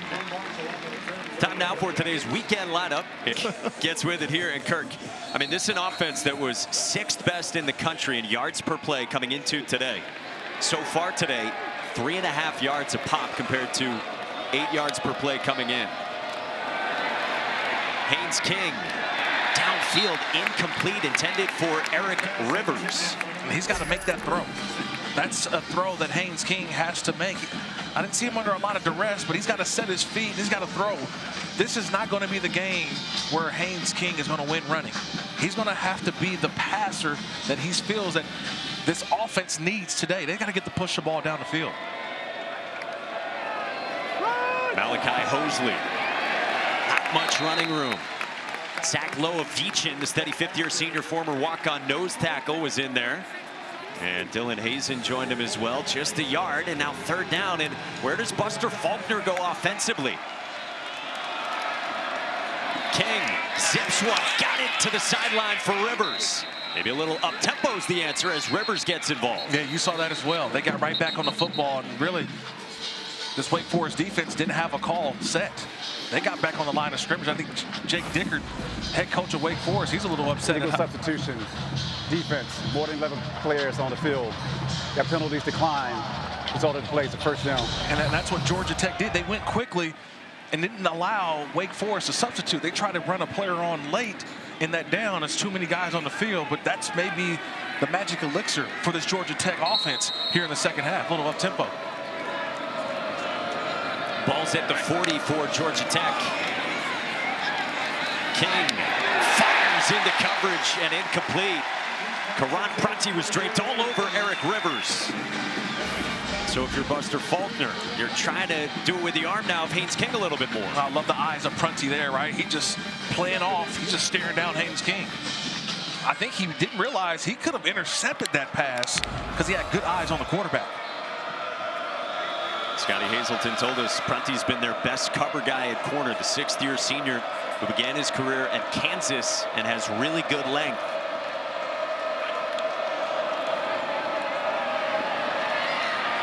Sideline Rivers again. Now Eric Rivers has been involved. The fifth-year senior, Florida international transfer, former walk-on defensive back. It was a great story. Nice rhythm throw there from King to the outside. Rivers with the conversion. King, sideline again. Rivers again, his fourth catch. Hey guys, how about Eric Rivers? I mean, I tell you what a journey he has been on. Walk-on at Memphis, had to work 3 jobs to make it all work. One of them at FedEx, but when he injured his shoulder, couldn't lift boxes anymore and had to quit. Had his son Eli around that time. Transferred as a walk-on to FIU, and at that point thought he was going to have to walk away from football to provide for his son. But instead, Georgia Tech gave him his last chance. And now Haynes King, Don, scampers with 18 more yards. So doing it with his arm with Rivers, and now those legs from Haynes King. Well, it's kind of sparked the offense a little bit, right? A couple of completions to Rivers, and now you get the quarterback run working for you again with Haynes King. So nice job with the rhythm passing. Now you get inside close to the red zone, and it's Haynes King running the football. To the 25 and a handoff for Jamal Haynes, picking through the rubble for 2. Dylan Hazen in on the stop, and boy, this was much needed for Georgia Tech offensively. Yeah, because they had to sit on the sideline to start this half and still watch Wake Forest march down the field. They only got a field goal, but still, there's some angst a little bit when you look at the Georgia Tech sideline. This is one of their best drives of the game, and it really started on the arm of Haynes King. Haynes King had told us coming in, we still haven't scratched the surface offensively of what our offense should be. Well, they've engineered a lengthy drive, and they come out with formationally what Jake Dickert calls formational wizardry to an extreme, and that prompts a Wake Forest and Jake Dickert timeout. Charge timeout. So, Wake Forest. Georgia Tech's on the move, and they needed this. Can they turn it into points? Down 17. Meantime, Georgia Tech's on the move with a much-needed and efficient drive, and Haynes King throws low to the sideline, but he got it complete to Malik Rutherford to set up 3rd down and short. Man, nice job by King. He didn't take the over route. He had the over route, late-breaking one to the corner. Probably could have thrown it. Could have been a contested touchdown, possibly, if thrown. But decided to take the underneath route. Now, 3rd and short for Haynes King. And a sneak from King with a push from Jamal Haynes. Feels like this drive, if Georgia Tech is going to come back, does it have to be a touchdown here? Well, I would think you would want to go with a touchdown here, and I think you go for it on 4 downs. A field goal, yes, still makes it still a 3-point or a 2-possession game, but you would just want to feel like right now we're too close not to get 7. You said it right off the top. Haynes King automatic on 3rd down and 3 or fewer. Fresh set of downs. Quarterback run. Haynes King. Following Jamal Haynes, he gets 4. Gabe Kershke, the transfer from Colorado State by way of Wisconsin, in on the stop. This whole quarterback run, he's just trying to find his way through. He's looking and searching. Just getting right behind Big Rutledge and his offensive line. trying to wear down the Wake Forest defense here in the second half. This excellent start to the season for Georgia Tech at an early crossroads. 12th play of the drive. Again, and Rutherford is stopped by Gabe Kershke for a loss of 3. And what a job by Kershke. Just doing his job, playing off blocks. He's the end man on the line of scrimmage. It's always a challenge going against the quarterback, but watch the end man on the line of scrimmage just flash late. Outstanding job by Kershke, keeping an eye on the running back and the quarterback, but converged on the RB. 3rd down and 10.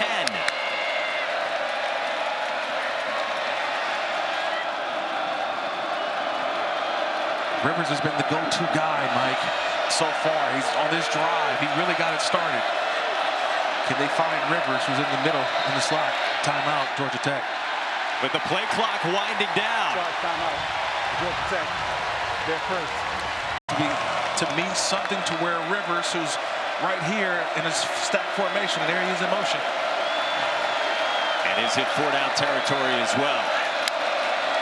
On 3rd, King all day. King floats one back in the end zone, and it's Rivers. There is a flag down. It's going to be a hold on Wake Forest. This touchdown is going to stand. It was a hold right there. It looks like on Canyon. The hold's going to be on Canyon, number 4, the receiver. Trayvon West held him, but what a throw. Prior to the pass, holding, defense, that penalties decline, result of the play, touchdown.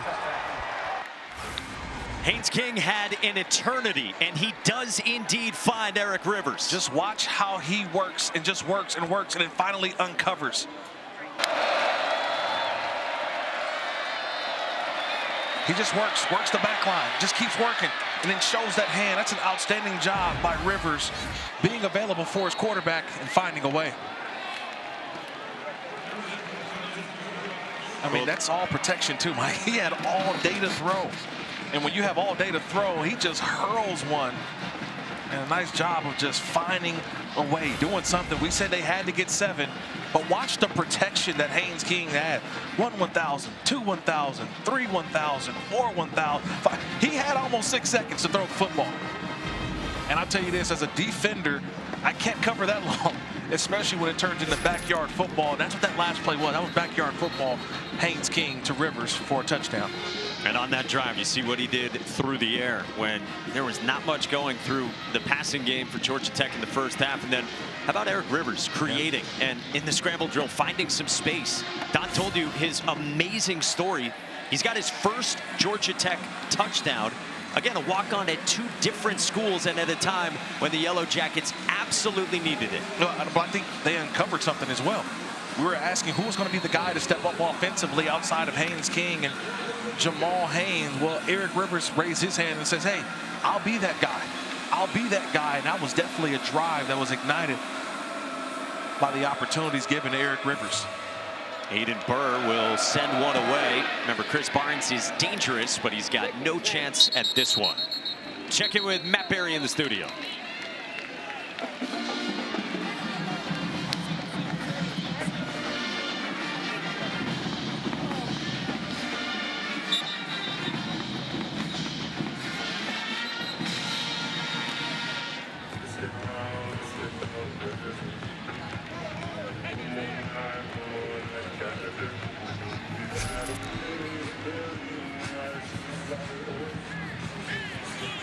Man, how about that run from the talented true freshman Nate Shepard. Meantime, for Wake Forest, they're up by 10. Got the football inside of 6 to go in the 3rd. And Deshaun Purdy still at quarterback for the injured Robby Ashford. And that one is deflected by Tajay Butler, the backup linebacker.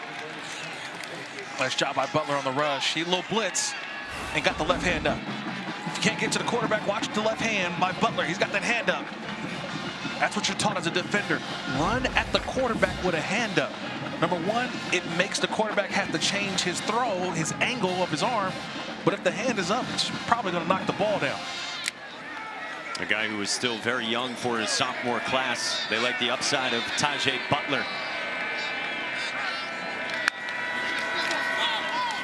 12 personnel, and Purdy keeps, and he is immediately dropped by a Montre Bradford, the sophomore defensive end, with a loss of 3, and it's 3rd down. Well, they put a Montre Bradford in the middle.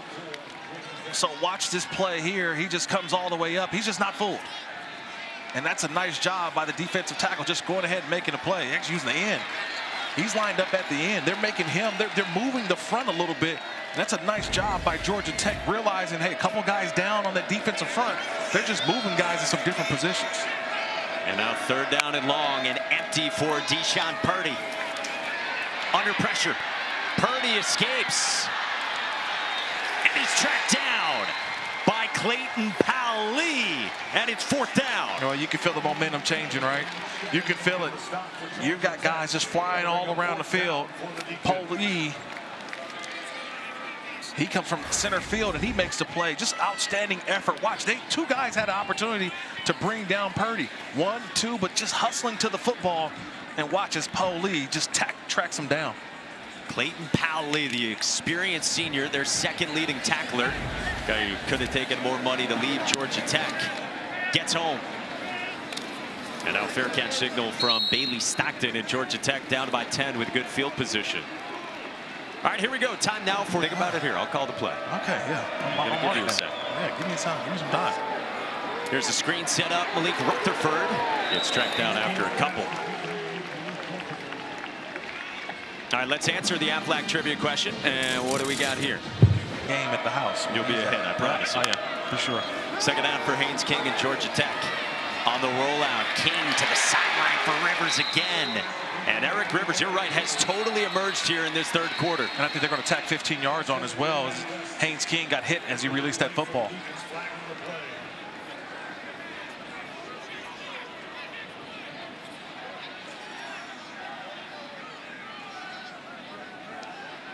It might be on perhaps Gabe Kershke. He had the pressure. Jumped. Personal foul, roughing the passer.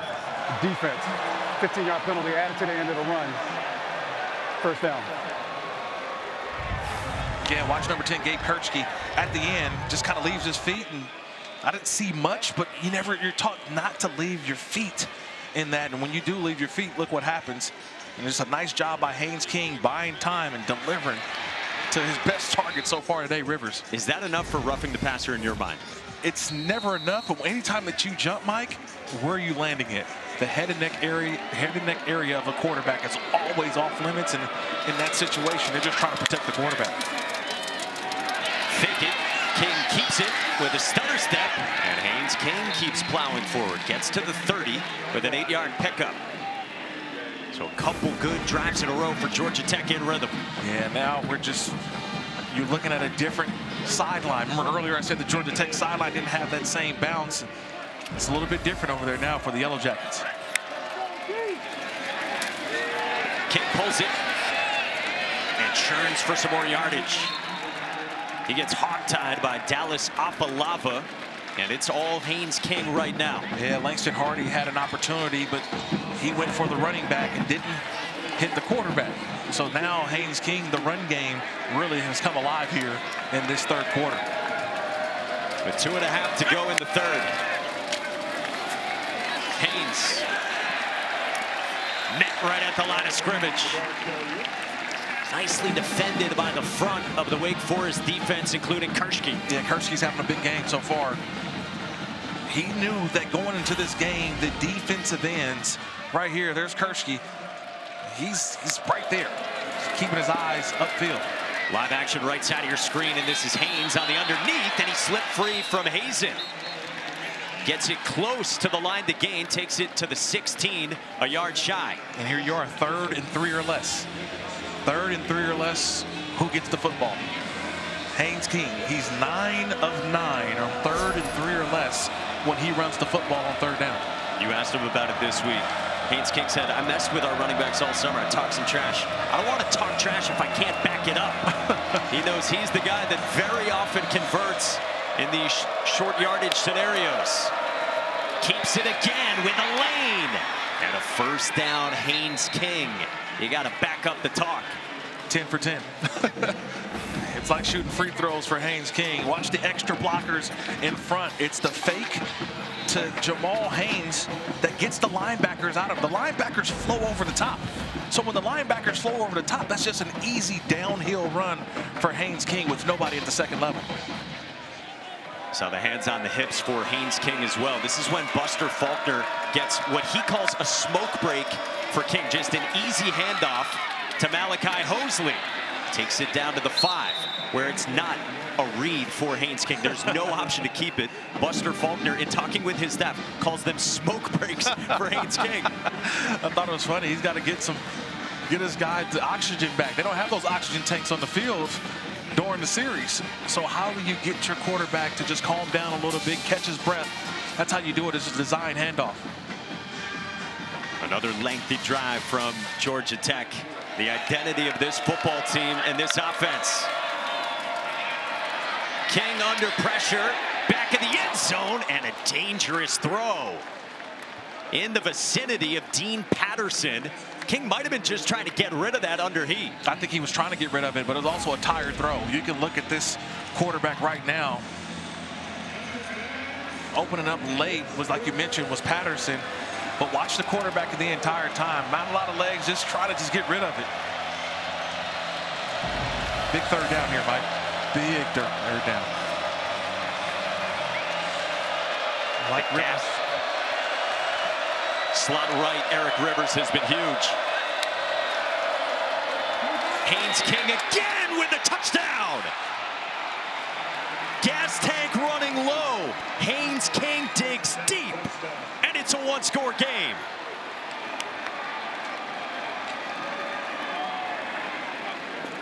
I was always taught one thing, right? If it ain't broke, don't fix it. And just watch this motion and the fake to come all the way down. Like this is what you see when you go against this team. The fake to the outside, it gets everybody flowing one way, and then Haynes King just goes north. This is an outstanding job, man. They just situational masters, the Georgia Tech offense.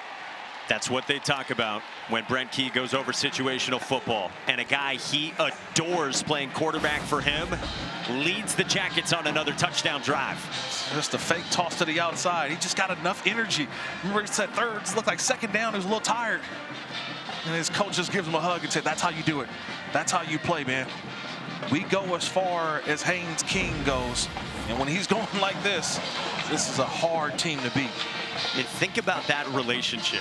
Brent Key said to us last night, this team is Haynes King, the guy who oozes toughness, the guy who plays through pain, who will run it 25 times if that's what's needed to beat Clemson, a top 15 opponent. Brent Key said, I like to think the team has my personality as well. But so much of Georgia Tech's identity and who they are and who they've become the last few years is tied into their quarterback.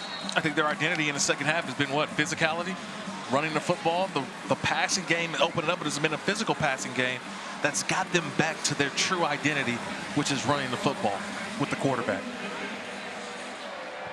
And in the waning seconds of the third, Georgia Tech is back within 3. No chance at a return for Chris Barnes. And now look who's got a helmet on the sideline. Robby Ashford for a Wake Forest offense that has dried up since he left the game. And how about this for Robby Ashford making a return? Well, how healthy is Robby Ashford? He hasn't played in almost a full quarter, Mike. He has a full tape job on under that knee brace on his right leg as well, guys. 6th-year senior to chance of Robby here at a Legacy Stadium in Winston-Salem. Demond Claiborne breaks a couple of tackles. With a flag down, Claiborne gets into plus territory before he's ushered out of bounds by Ronald Triplett. And is this coming back on Wake Forest?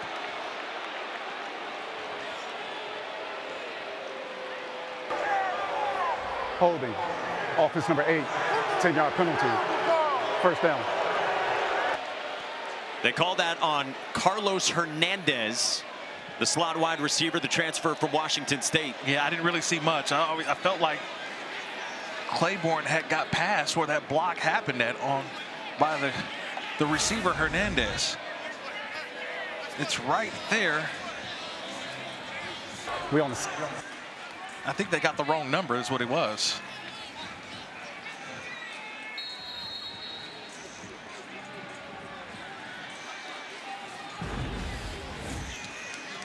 And you see Hernandez's reaction to it, and it wipes out what would have been 30 for Demond Claiborne.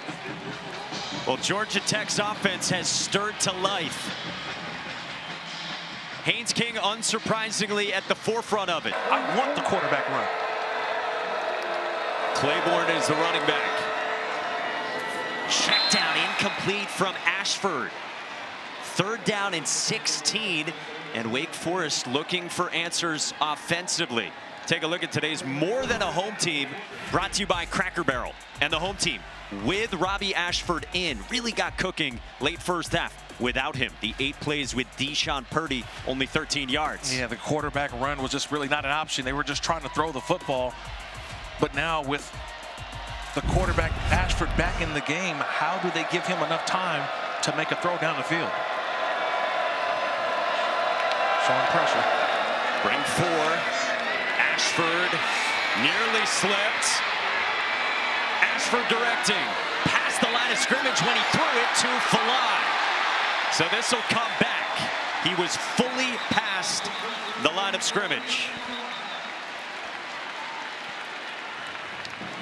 It's illegal if the entire body is behind the neutral zone when the ball's released. This was a few bodies. He just got lost on where he was at on the field. He threw that ball. There's a line of scrimmage is right there about the 21. He is full, about the 19, I'm sorry. And he's fully past that line of scrimmage when he threw the football.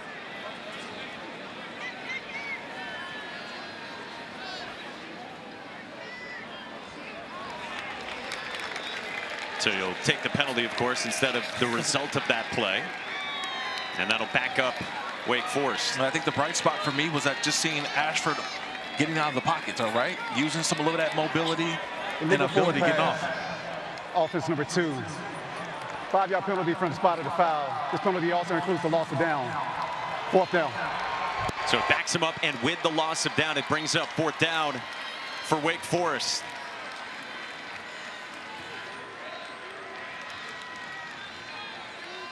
Massive swing in momentum in this second half. True freshman Cal Joseph with some pre-snap movement from Georgia Tech, trying to sell out for a block.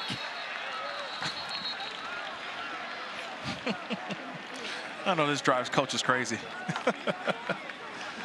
Oh, man, it's 4th and 17. You're not going to block the punt, right? You're actually telling everybody, let's set up for a good return because we've got them backed up. Offside. Defense in the neutral zone, causing the offensive player to react. 5-yard penalty. 4th down. On Melvin Jordan, a rotational linebacker transfer from Oregon State. And that's just a lapse in focus right there. Watch the football. Let's set up for a return.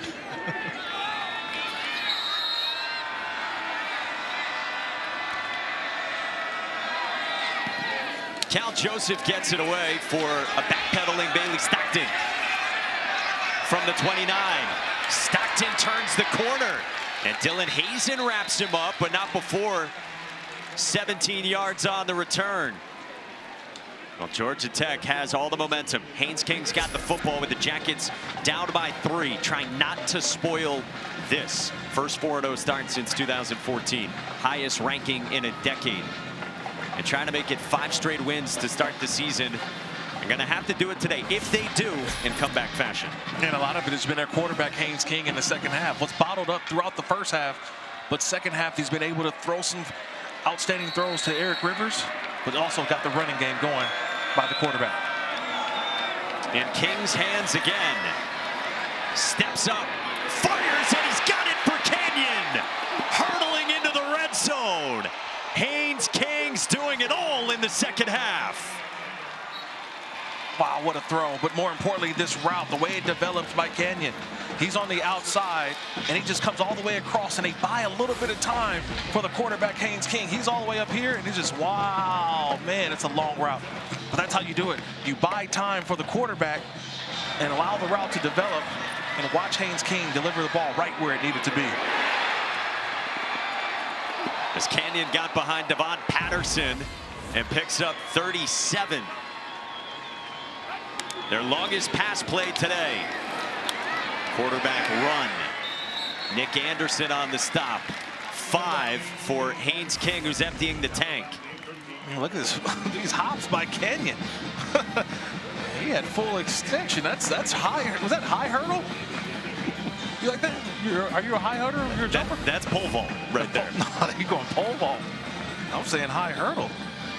Going out for the Georgia Tech track team right there was Kenyon. Yeah, and he likes it. Yeah.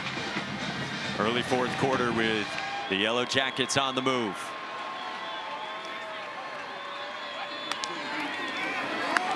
Design run.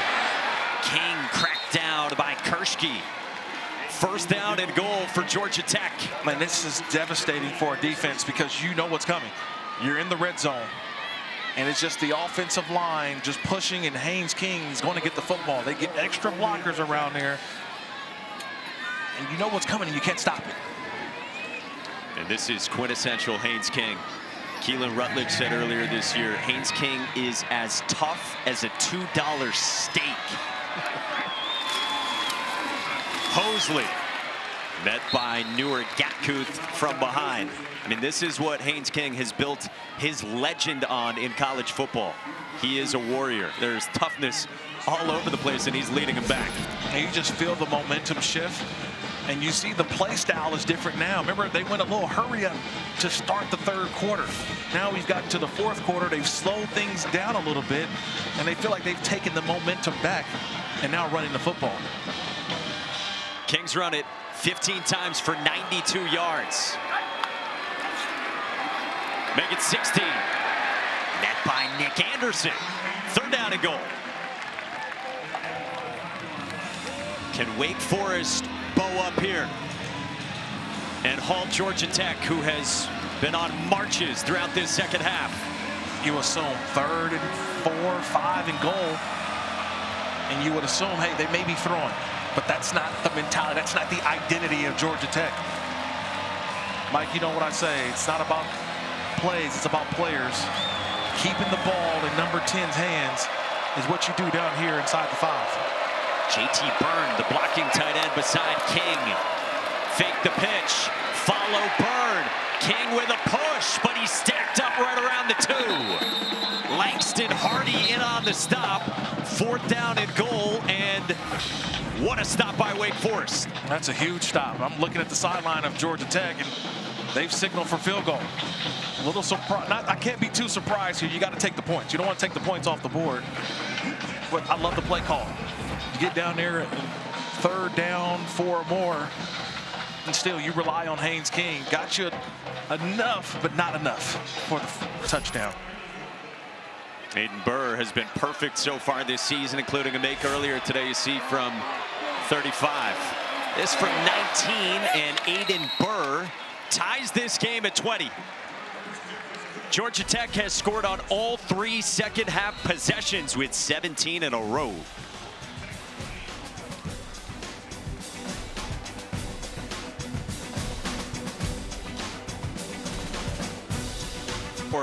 With about 10 to go in this 4th. Another touchback from Aiden Burr. We check in with Matt Berry in the studio.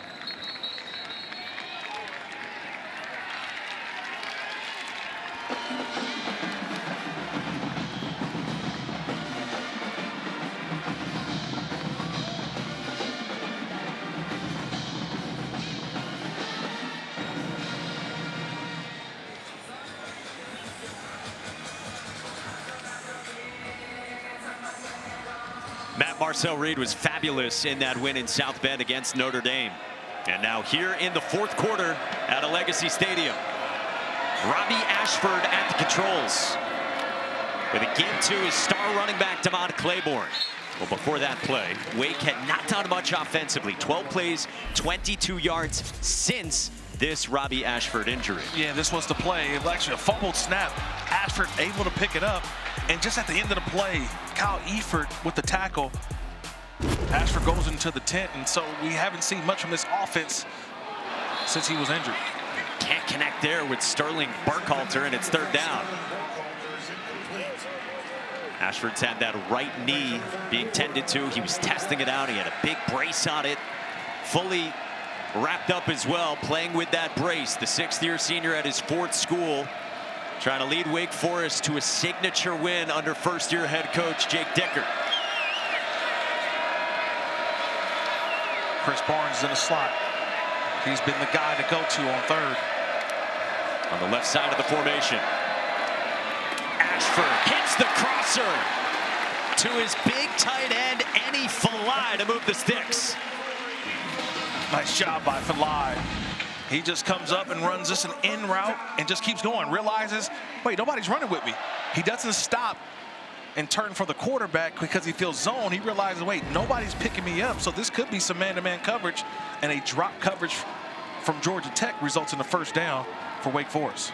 Annie Falai was a guy that Wake Forest's coaches looked at in the 2-week layoff between games, said they got to get him more touches. They view him as one of the 3 best options around Robby Ashford. Fake the pitch. Ashford rips one into a tight window and hung on by Carlos Hernandez. Took a shot, and Hernandez comes up with 14. Yeah, he's hurt on that one. That was a shot that was delivered to him. Offensive injury. But an unbelievable job of holding on to the football. He caught it and secured it, knew he was going to absorb contact, but still was able to maintain the catch, delivered. The blow was delivered. He's still down. Hernandez, who has struggled getting in sync with Robby Ashford. Coaching staff has talked about Hernandez having some struggles. There have been some drops, some misconnections with Ashford, but not this time. I'm impressed so far with Ashford. He's throwing from the well, as they call it, right? He's not on the move. It's not anything where they're bootleg, play action. He's right there in the pocket, standing strong and delivering some outstanding footballs. And Zach Tobey grimacing as well on the Georgia Tech sideline after he delivered the hit on Carlos Hernandez. Junior corner, 2nd year with the Jackets after transferring in from Illinois. Well, Hernandez gets looked at on the opposite sideline.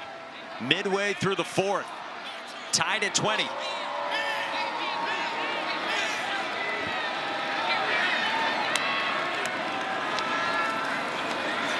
Ashford floats one, hauled in by Mays. Jumping and adjusting into the red zone for 29. Oh, you love this. All he does is back up and retreat as the quarterback. They're back on the football already. How do you buy time? Well, this time, you just let your quarterback buy time by backing up as he drifts in the pocket backwards to deliver that football. 2 big ones for Micah Mays against the blitz. 1-on-1 to the end zone. Incomplete. And he stepped out of bounds first. Jeremiah Melvin, you see the field judge with the hat off and deemed incomplete toward the pylon for the talented redshirt freshman. Yeah, both officials to that near side to us had their hats off. So they both saw that Melvin stepped out of bounds first, so no matter what, he couldn't be the first person to touch the football. So had he even caught the ball in bounds, would not have resulted in a touchdown.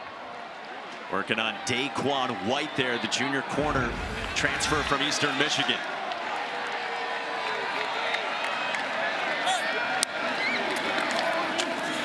Demond Claiborne hops forward for about 5 or 6. 3rd down coming up after the missed connection to Melvin. It looks like he stepped out right about with the 2-yard line Melvin did. And both officials to that near side were all over it. They threw the hats down. Still an incomplete pass. Where do you go here on 3rd down? And I'm always looking for Chris Barnes. I mean, I'm always number 10, who's in the slot. He's been the guy. And if it's not there for Barnes, the tight end, Falai, has also been there as well. Ty Clark's the running back. Pressure comes. Batted down. And 4th down coming up. Clayton Powell-Lee got a piece of it as the safety came on the blitz. Blake Gideon, the defensive coordinator, the old safety himself, decides to dial up the safety blitz. That's a nice job by Powell-Lee. He waited at the right time and came with the pressure. Watch, it just comes in and just gets that hand up. And now Connor Calvert comes on from 27. Couple makes today inside 25. And the redshirt freshman off the upright and no good. Calvert with the hook draw, and we stay tied at 20. You just got to fight. You fight to the end. You hold and you bring pressure. That time, the pressure went the opposite way of Wake Forest. No good.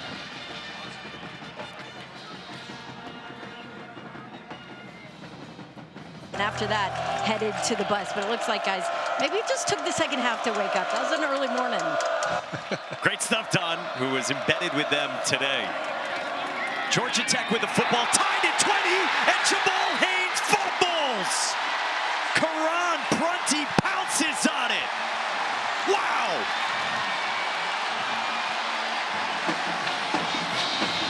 Dylan Hazen forced it out of the midst of Jamal Haynes. Yeah, 24, Dylan Hazen put helmet on football. That's a nice job by the fifth-year senior. They call him the world traveler. He likes to travel the world, but man, he traveled right into the ball carrier Haynes. And watch, he's got the ability. He's getting through. Jamal Haynes in 24 just puts that shoulder pad right there on the football, and it's knocked away, and it's picked up by Prunty. The first turnover of the game is enormous. Yeah, the fifth-year senior, very experienced linebacker Dylan Hazen propped it out. They'd been looking for him to bounce back from his last game against NC State. Well, how about a timely takeaway in a tie game? Ashford escapes, and Ashford dives down with that knee brace on. After the missed field goal from Connor Calvert off the left upright, the turnover, and a hobbled Robby Ashford giving everything he has for Wake Forest. Man, this could be his flu game, but it's not the flu, it's the leg game. And right now, you can tell he's gutting it out right now. He's hurt, doesn't have that ability to really truly extend the play, but he's just getting positive yards, getting to the next down. Sixth-year senior who has overcome a ton of adversity in his life. Demond Claiborne straight ahead. Might be a face mask in there against Georgia Tech. Took the carry to the 16-yard line. This appears to be going on the Yellow Jackets. EJ Lightsey hobbled as well. I think it was Alexander, 33. Personal foul, face mask, defense, penalty and force half the distance to the goal, automatic, first down. Yeah, that's 33, Matthew Alexander, right there on the D-line. Fifth-year senior out of Beaufort, Georgia. And those are always hard, right? You're engaged with the blocker, and you get the left hand out to try to secure the tackle, but just got the hand up too high around the face mask. And can Wake Forest pay it off this time in the red zone? First and goal for the Demon Deacons. Demond Claiborne in the pistol. Bobbled snap, and Claiborne is blasted. Met by a Montre Bradford immediately for a loss of 4. Mike, we were talking right before Ashford came back into the game. What do we talk about? You sell out on who? The running back. I want Ashford, the quarterback, to pull it and run. I'm going to tackle the dive, tackle the running back every single time, and force the quarterback, Ashford, to show me how healthy he is. Claiborne to the sideline, and the sophomore backup Ty Clark spells him after the big hit. 4-man rush. Ashford fires, incomplete for Clark out of the backfield. Third down and goal. And do you trust the kicking game as well after the miss from Calvert? What's going through the mind of Jake Dicker? Well, you still have to trust the kicker no matter what. I know he missed a short one, but right now, third down, you don't want to throw it in traffic. That's the one thing. So something quick and easy to get it to the outside. Hopefully you can find somebody in space. How do you create space? Especially with this guy right here in the slot. I'm always finding where's Chris Barnes, number 10, getting him the ball in space. Motions out, and now on the move. Ashford looks that way, incomplete. Harvey bangs Barnes, and it's 4th down. And remember, The last time from around this distance, Connor Calvert came on, and the third miss of the season. A couple weeks ago, he chunked one from 35. That right there inside of 30 off the left upright. This would be from 30 for the redshirt freshman.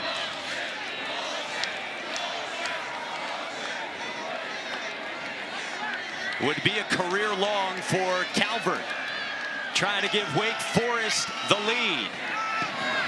Calvert atones, and the Demon Deacons have the lead on number 16, Georgia Tech.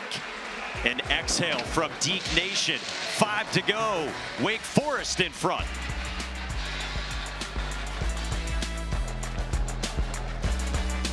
Playing hurt with a knee problem. And we've got a 3-point game with 5 minutes to go. Let's check in with Matt Berry.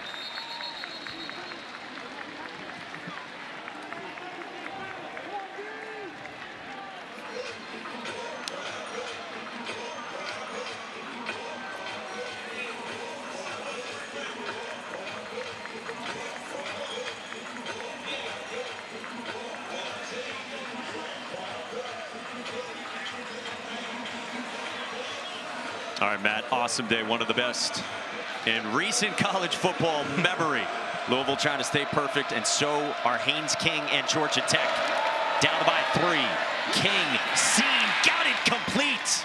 Out toward the 45 to Malik Rutherford. And again, remember the significance for Georgia Tech, trying to stay perfect and keep those ACC title hopes alive and the college football playoff hopes alive as well. With a loss, would drop all the way down to 4% according to ESPN analytics. Going to be favored in every game the rest of the way until Georgia in the regular season finale. King rolls and fires for Eric Rivers. And Rivers across midfield. Ladarius Webb on the tackle, and still plenty of time to go. Yeah, but you get a feel right now that this is the Georgia Tech identity drive. 4 minutes plus on the clock. They've got the football, driving to go for a go-ahead score or the tying score. But they feel this is right where they want to be in the 4-minute offense. King, too high for Canyon at 6'4". Yeah, Brent Key said to us yesterday, our identity is physical, tough, and disciplined.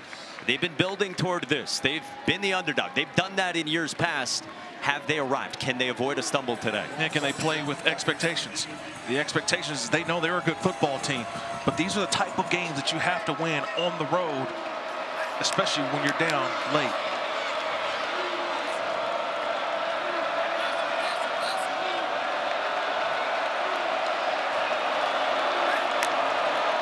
From the 46, King, deep shot, and he overcooked it for Canyon.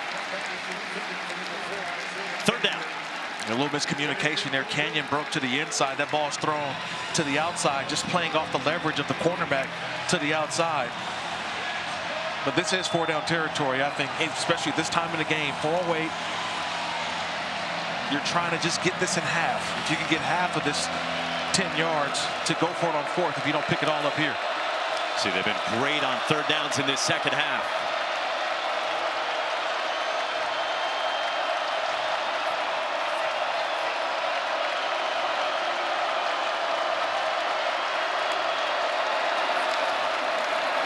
King, sideline tight window, incomplete. Intended for Canyon again. And Ladarius Webb straps in. The 5th-year senior, he's on the outside and does a nice job of maintaining his leverage, playing back through the football, knocks it down. And Georgia Tech went up-tempo ahead of 4th down, and it prompts a Jake Dickard Wake Forest timeout. Timeout. Wake Forest. So the ball's at the 46. 30 That's seconds. probably just outside of the range, maybe by 5 yards or so of the excellent field goal kicker, Aiden Burr of Georgia Tech.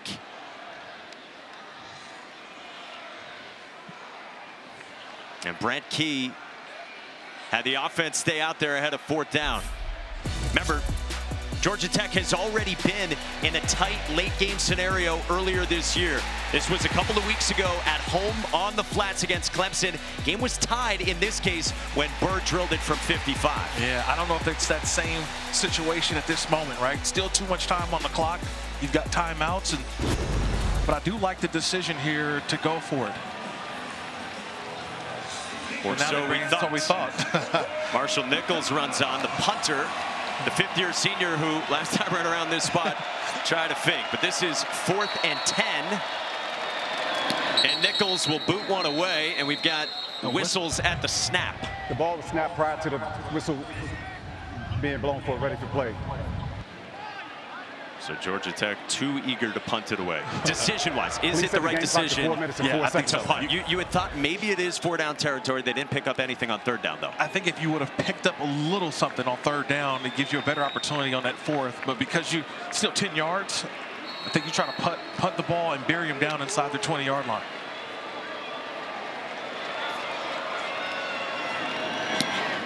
Nichols skies one. It lands inside the 5, and it is perfect. Down at the 7 on a beauty by Marshall Nichols with 3:55 to go. Our Week 5 ACC Network football lineup continues this afternoon.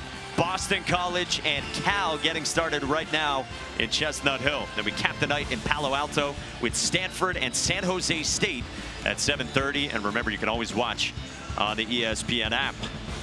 Kirk Morrison, Don Davenport, Mike Monaco with you coming down the stretch in Winston-Salem.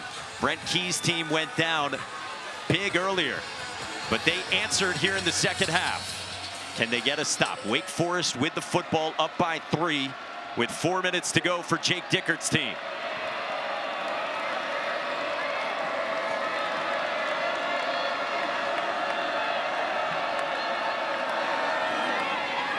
Demond Claiborne tried to bounce it, got around the corner with a flag down. Ran it out to the 13-yard line. We got to check that marker on the perimeter. Holding. Offense number 79. Penalty enforced half the distance to the goal. 1st down. That's the talented right tackle, the Washington State transfer, Falili Faamoe.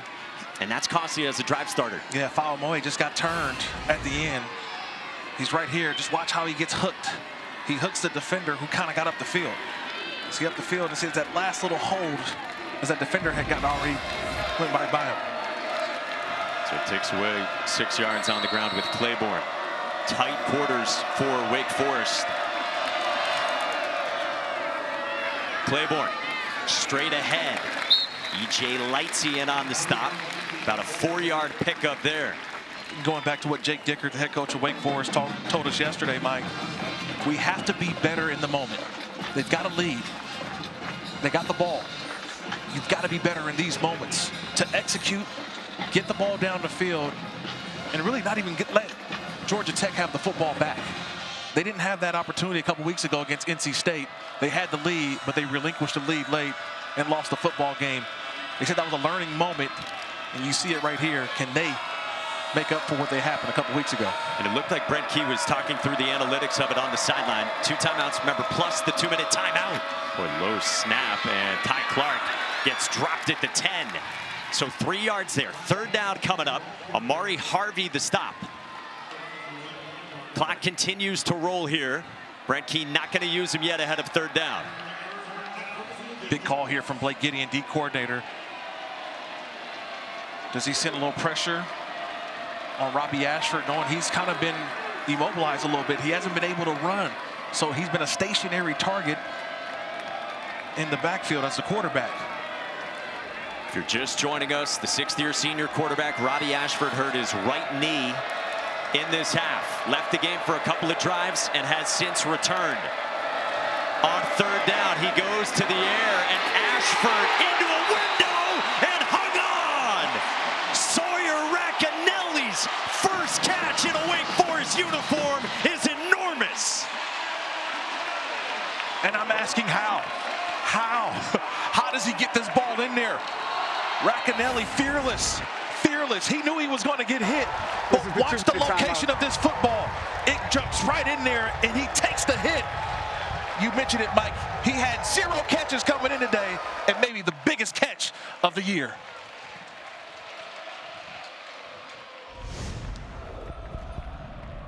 Sawyer Racanelli is a 6th-year senior transfer from FCS Montana. He's more known for his work as Wake Forest holder, and he hung on through the hit of Kelvin Hill. Yeah, man, the biggest catch of the year. Unbelievable. Still not sure how that ball got in there, but outstanding job by Ashford as well. So 2 minutes to go, and this is Ty Clark on the ground. Couple timeouts at the disposal of Brent Key. Charge timeout. Georgia Tech. Their second. 30 seconds. Now, worth noting, too, it has been Ty Clark the last few snaps, not Demond Claiborne, the superstar running back for Wake Forest, who went out grabbing at his right shoulder. So the backup, Ty Clark, assumes this duty for a Wake Forest program in year 1 under Jake Dickert, who has 8 straight losses, you see, against AP top 20 teams. Looking for a signature victory in this new era post-Dave Clawson. Well, I mean, this will be huge. And right now, they're going to lean on this offensive line. The offensive line they talked about to us yesterday, that they just want reps, but they want these big-time reps. These are the reps that you dream of, Mike. These situations, under 2 minutes, trying to run the clock out. And then Robby Ashford, the quarterback, been limping around, hasn't really done much. As these fans start to get ready, they feel the energy that Jake Dickert has talked about around here in Winston-Salem. It's a different energy right now. And can this offensive line push for a first down? 2nd down and 6. Clark again, stacked up right around the line of scrimmage by A.J. Hoffler. So 3rd down coming up, and the final timeout used by Brent Key. Georgia Tech. Their third. ESPN 30 College seconds. Football is presented by ServPro, the #1 choice in cleanup and restoration. Programming note, if you're looking for Auburn and number 9 Texas A&M, that game is starting on ESPNU. We will get you there when this game goes final. For the fans just joining now, Kirk Morrison, what have been the issues for Georgia Tech to take nothing away from how Wake Forest has played? I think the biggest thing that I've seen from Georgia Tech today is they took too long to get going. They slept through the first half pretty much, and they've kind of put their foot on the gas in the second half. They have to find a way to get a stop here to have any chance to have their quarterback, Haynes King, try to bring them back one final time. But on the opposite side, Robby Ashford's been in college football. It feels like an eternity. This is his opportunity right here on 3rd down. Pre-snap movement. Ashford goes to the air. Down the sideline, it's incomplete.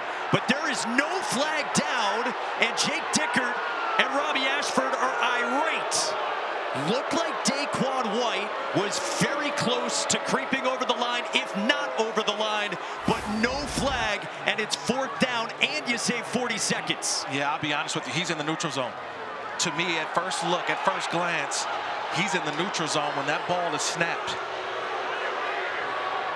That should have resulted in a 5-yard penalty for offsides. He tried to get back in time, but I felt when that ball was snapped, I thought he was in the neutral zone. That's a gift for Georgia Tech.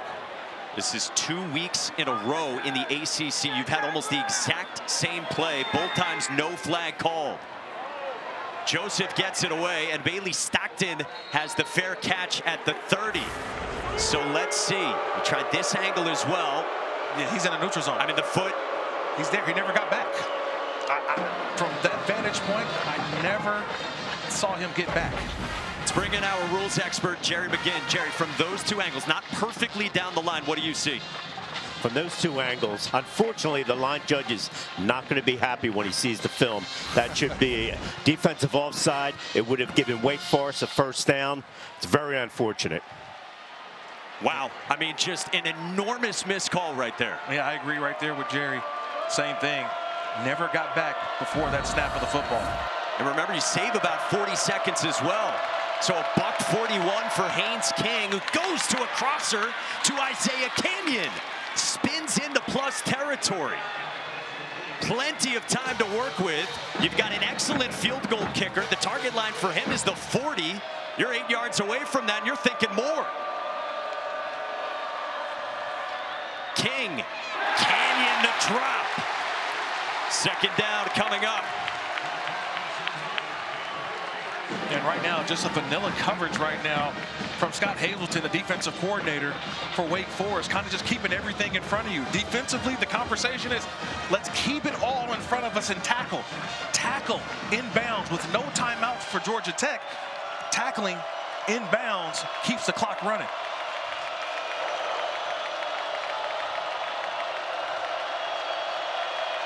Who is going to be the guy to step up? Where does Haynes King go with the football here? It's been Eric Rivers for the most part throughout this game.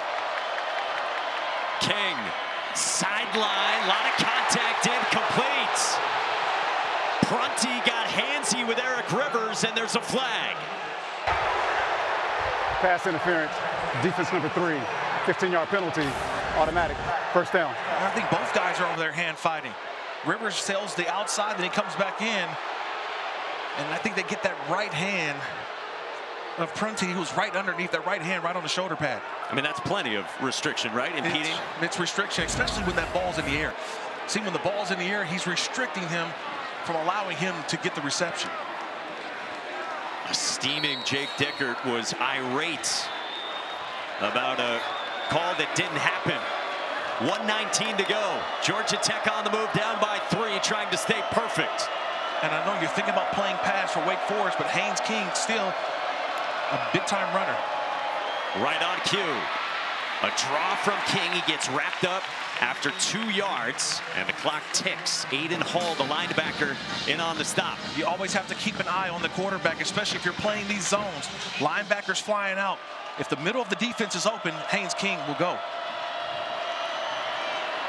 King, check down, dropped by Jamal Haynes. So you got 57 seconds to go. Third down coming up. The ball's at the 31. You have an excellent kicker in Aiden Burr. Career long for him is 55. Brent Key already within what he says he targets, the 40. But you're thinking more if you're the Yellow Jackets. Yeah, you want a more comfortable field goal. You don't always want the long distance. And so right here, I wouldn't be surprised if they go quarterback run here in this situation. Haynes King has been your guy on third down. Keeping the ball in his hands on a QB run is something I think. Clean pocket. Crosser. It's Eric Rivers in a foot race, very close to the sticks. Rivers out of bounds right near the 23, and did he get enough? I mean, the speed of Rivers to get all the way to the outside, just racing to that out of bounds marker. I mean, it is inches right now, and the signal now is first down. So they do move the sticks at the tail end of it. King was staying out there. I think he thought that was fourth down. Then they signaled first. Yeah, just enough there by Rivers. Wow, a foot race to the edge, won by Eric Rivers. Just great focus, and I think they're going to take a look at the replay on this one. That's a close call there.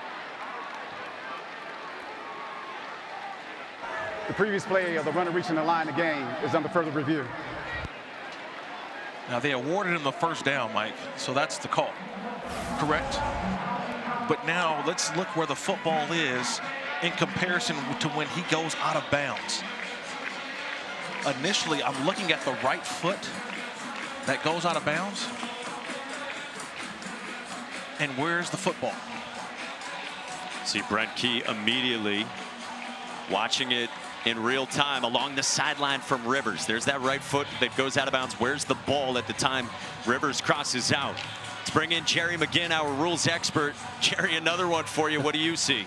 Another close one. So the ruling on the field is a first down. So replay is going to need indisputable video evidence that that is not a first down. So the looks that we're seeing, there's no clear shot right down the line. So you're going to have to stay with the head linesman. I mean, he is right there. I believe he made a good call. Yeah, my first couple looks at it, it appeared to be he maybe a half yard short. But after further review, the ruling on the field is upheld. First down, Georgia Tech.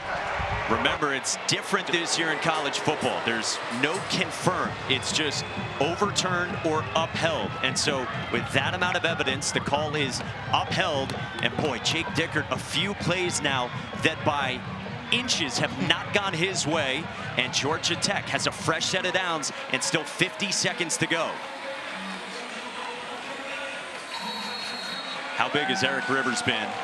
Guy who walked on at 2 different schools to start his career before transferring here to Georgia Tech. And these Jackets led by their quarterback, Haynes King.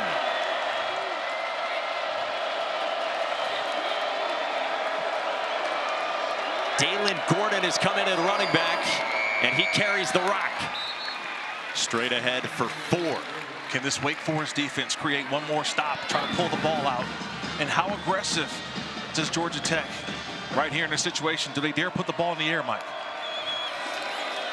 King under some pressure to the sideline, and that is caught by J.T. Byrne and out of bounds. The tight end with his first career catch with 30 seconds to go. Man, helping out his quarterback, right? Climbing the ladder, gets the foot down in bounds, and gets out of bounds, too.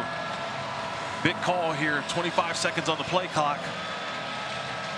Can Haynes King, the thrower, find an open guy for the lead? Remember, no timeouts for Georgia Tech. They practice that fire drill field goal. They did it against Clemson. They call it their Toro alert. On the edge, Malik Rufford third is stopped by Dylan Hazen. 4th down, and here comes the Toro alert. Georgia Tech ran this successfully 2 weeks ago from 55 to beat Clemson with Aiden Burr. They call it situational masters. Mastering these moments. Burr's perfect this year. From 33, he is pure. And we are tied with 2 seconds to go.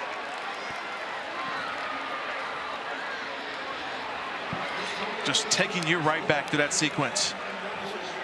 That final sequence. They ran the football. They didn't put the ball in the air. And we take you back to this play on the last drive for Wake Forest. Daquan White looks to be across. They didn't call the offsides. Georgia Tech gets the football back. They drive down. And we've got a game all tied up at 23. I mean, this has been incredible. If you are just joining us, maybe you were locked in at Fayetteville, welcome to Winston Salem. 23-23.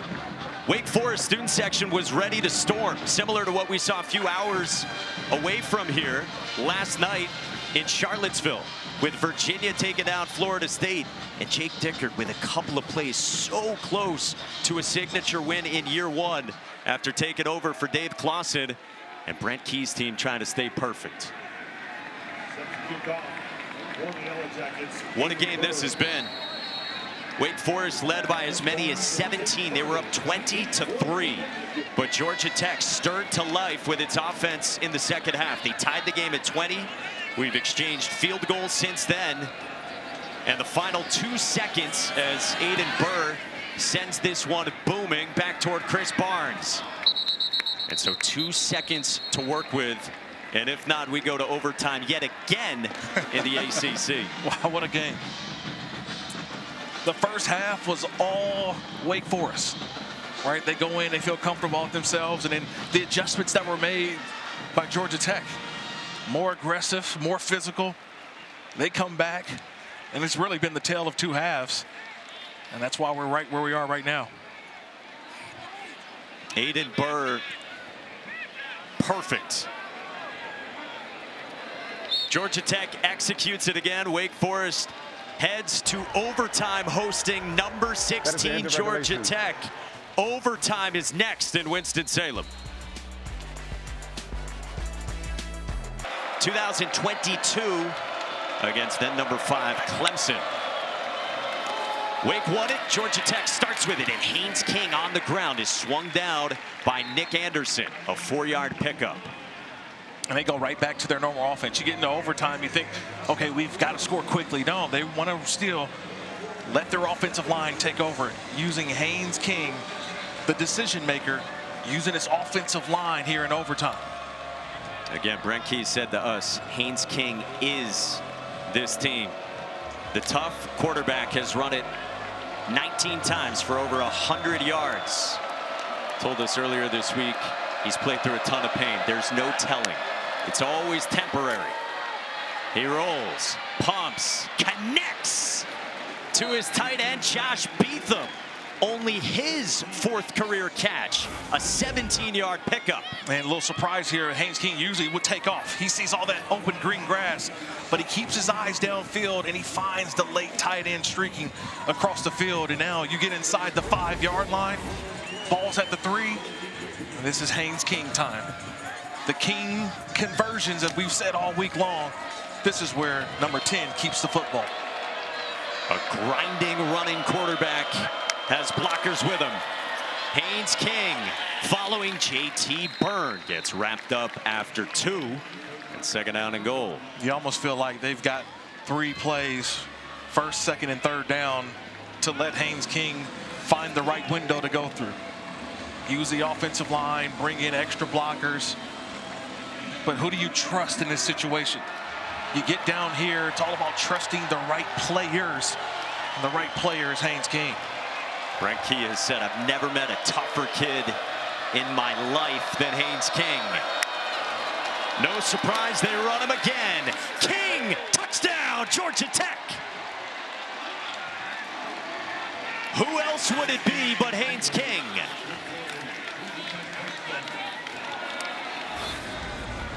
You just know, watch these surge by the offensive line. You get big 77 Keelan Rutledge pulling around, and Haynes King just finds and feels his way through, smelling the end zone, and gets in for the Georgia Tech score. 2 rushing touchdowns in this game for the 7th time in Haynes King's career, toting the rock 21 times. 7-point lead to start overtime for Georgia Tech, and now Wake Forest must counter. If you're just joining us now, this has been a heck of a ball game. Wake Forest had a big lead early on in the 3rd quarter.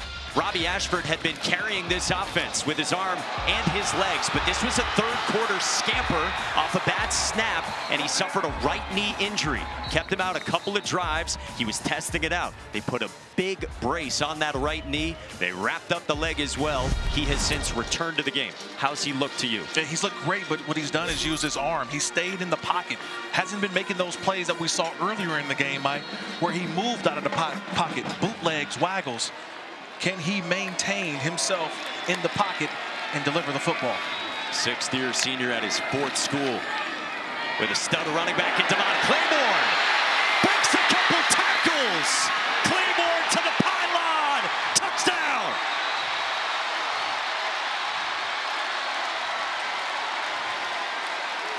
An immediate answer from Demond Claiborne.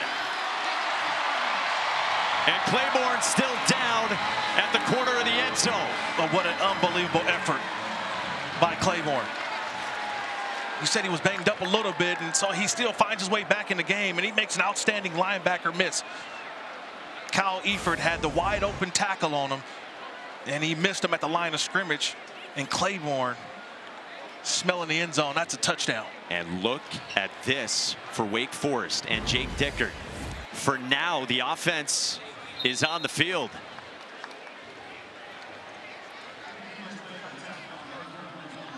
You figured first they would look at it, but the intentions are to go for Dose, brought to you by Dos Equis by Jake Dickert. But first, is Claiborne assuredly in with the touchdown? Yeah, my first look, initial look, he gets in. I think I see the knee off the ground, and that right arm extends the football right near the pylon. Watch, the leg is up, and that right arm extends the football. I think this is going to be upheld for a touchdown. When the knee goes down, that ball's already at the goal line. Sure. Jerry, how do you see it? Well, the one thing we have to look at, the replay is going to look at, is that left knee when it's down and when the ball crosses the goal line. From this angle that we're looking at, you don't have indisputable video evidence to take the touchdown off. So I believe it's going to be upheld. Yeah, and it is for Demond Claiborne, who comes up favoring his left shoulder. Again, he had been hampered by that earlier in this second half. And Claiborne, the star running back who stuck around, broke a couple tackles. And now, how about this from Jake Dickert? Trying to go for the win and the upset in one fell swoop.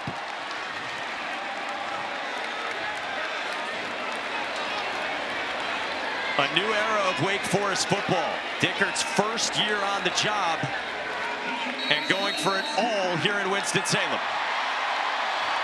So Claiborne out. So the running back is the physical, tough-minded backup Ty Clark beside Robby Ashford. Brent Key calls timeout.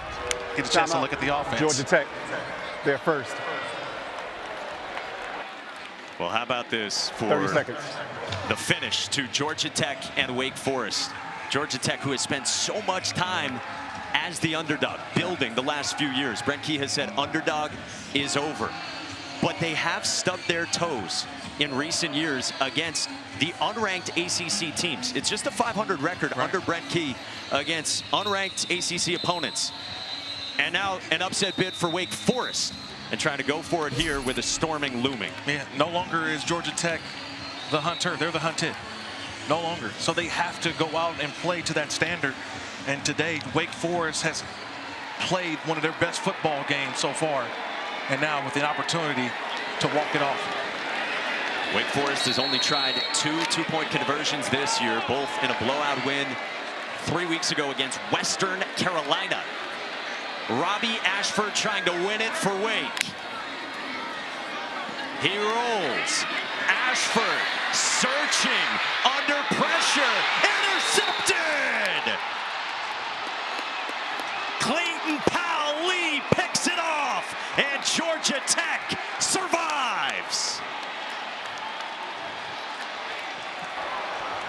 That's the end of the ball game.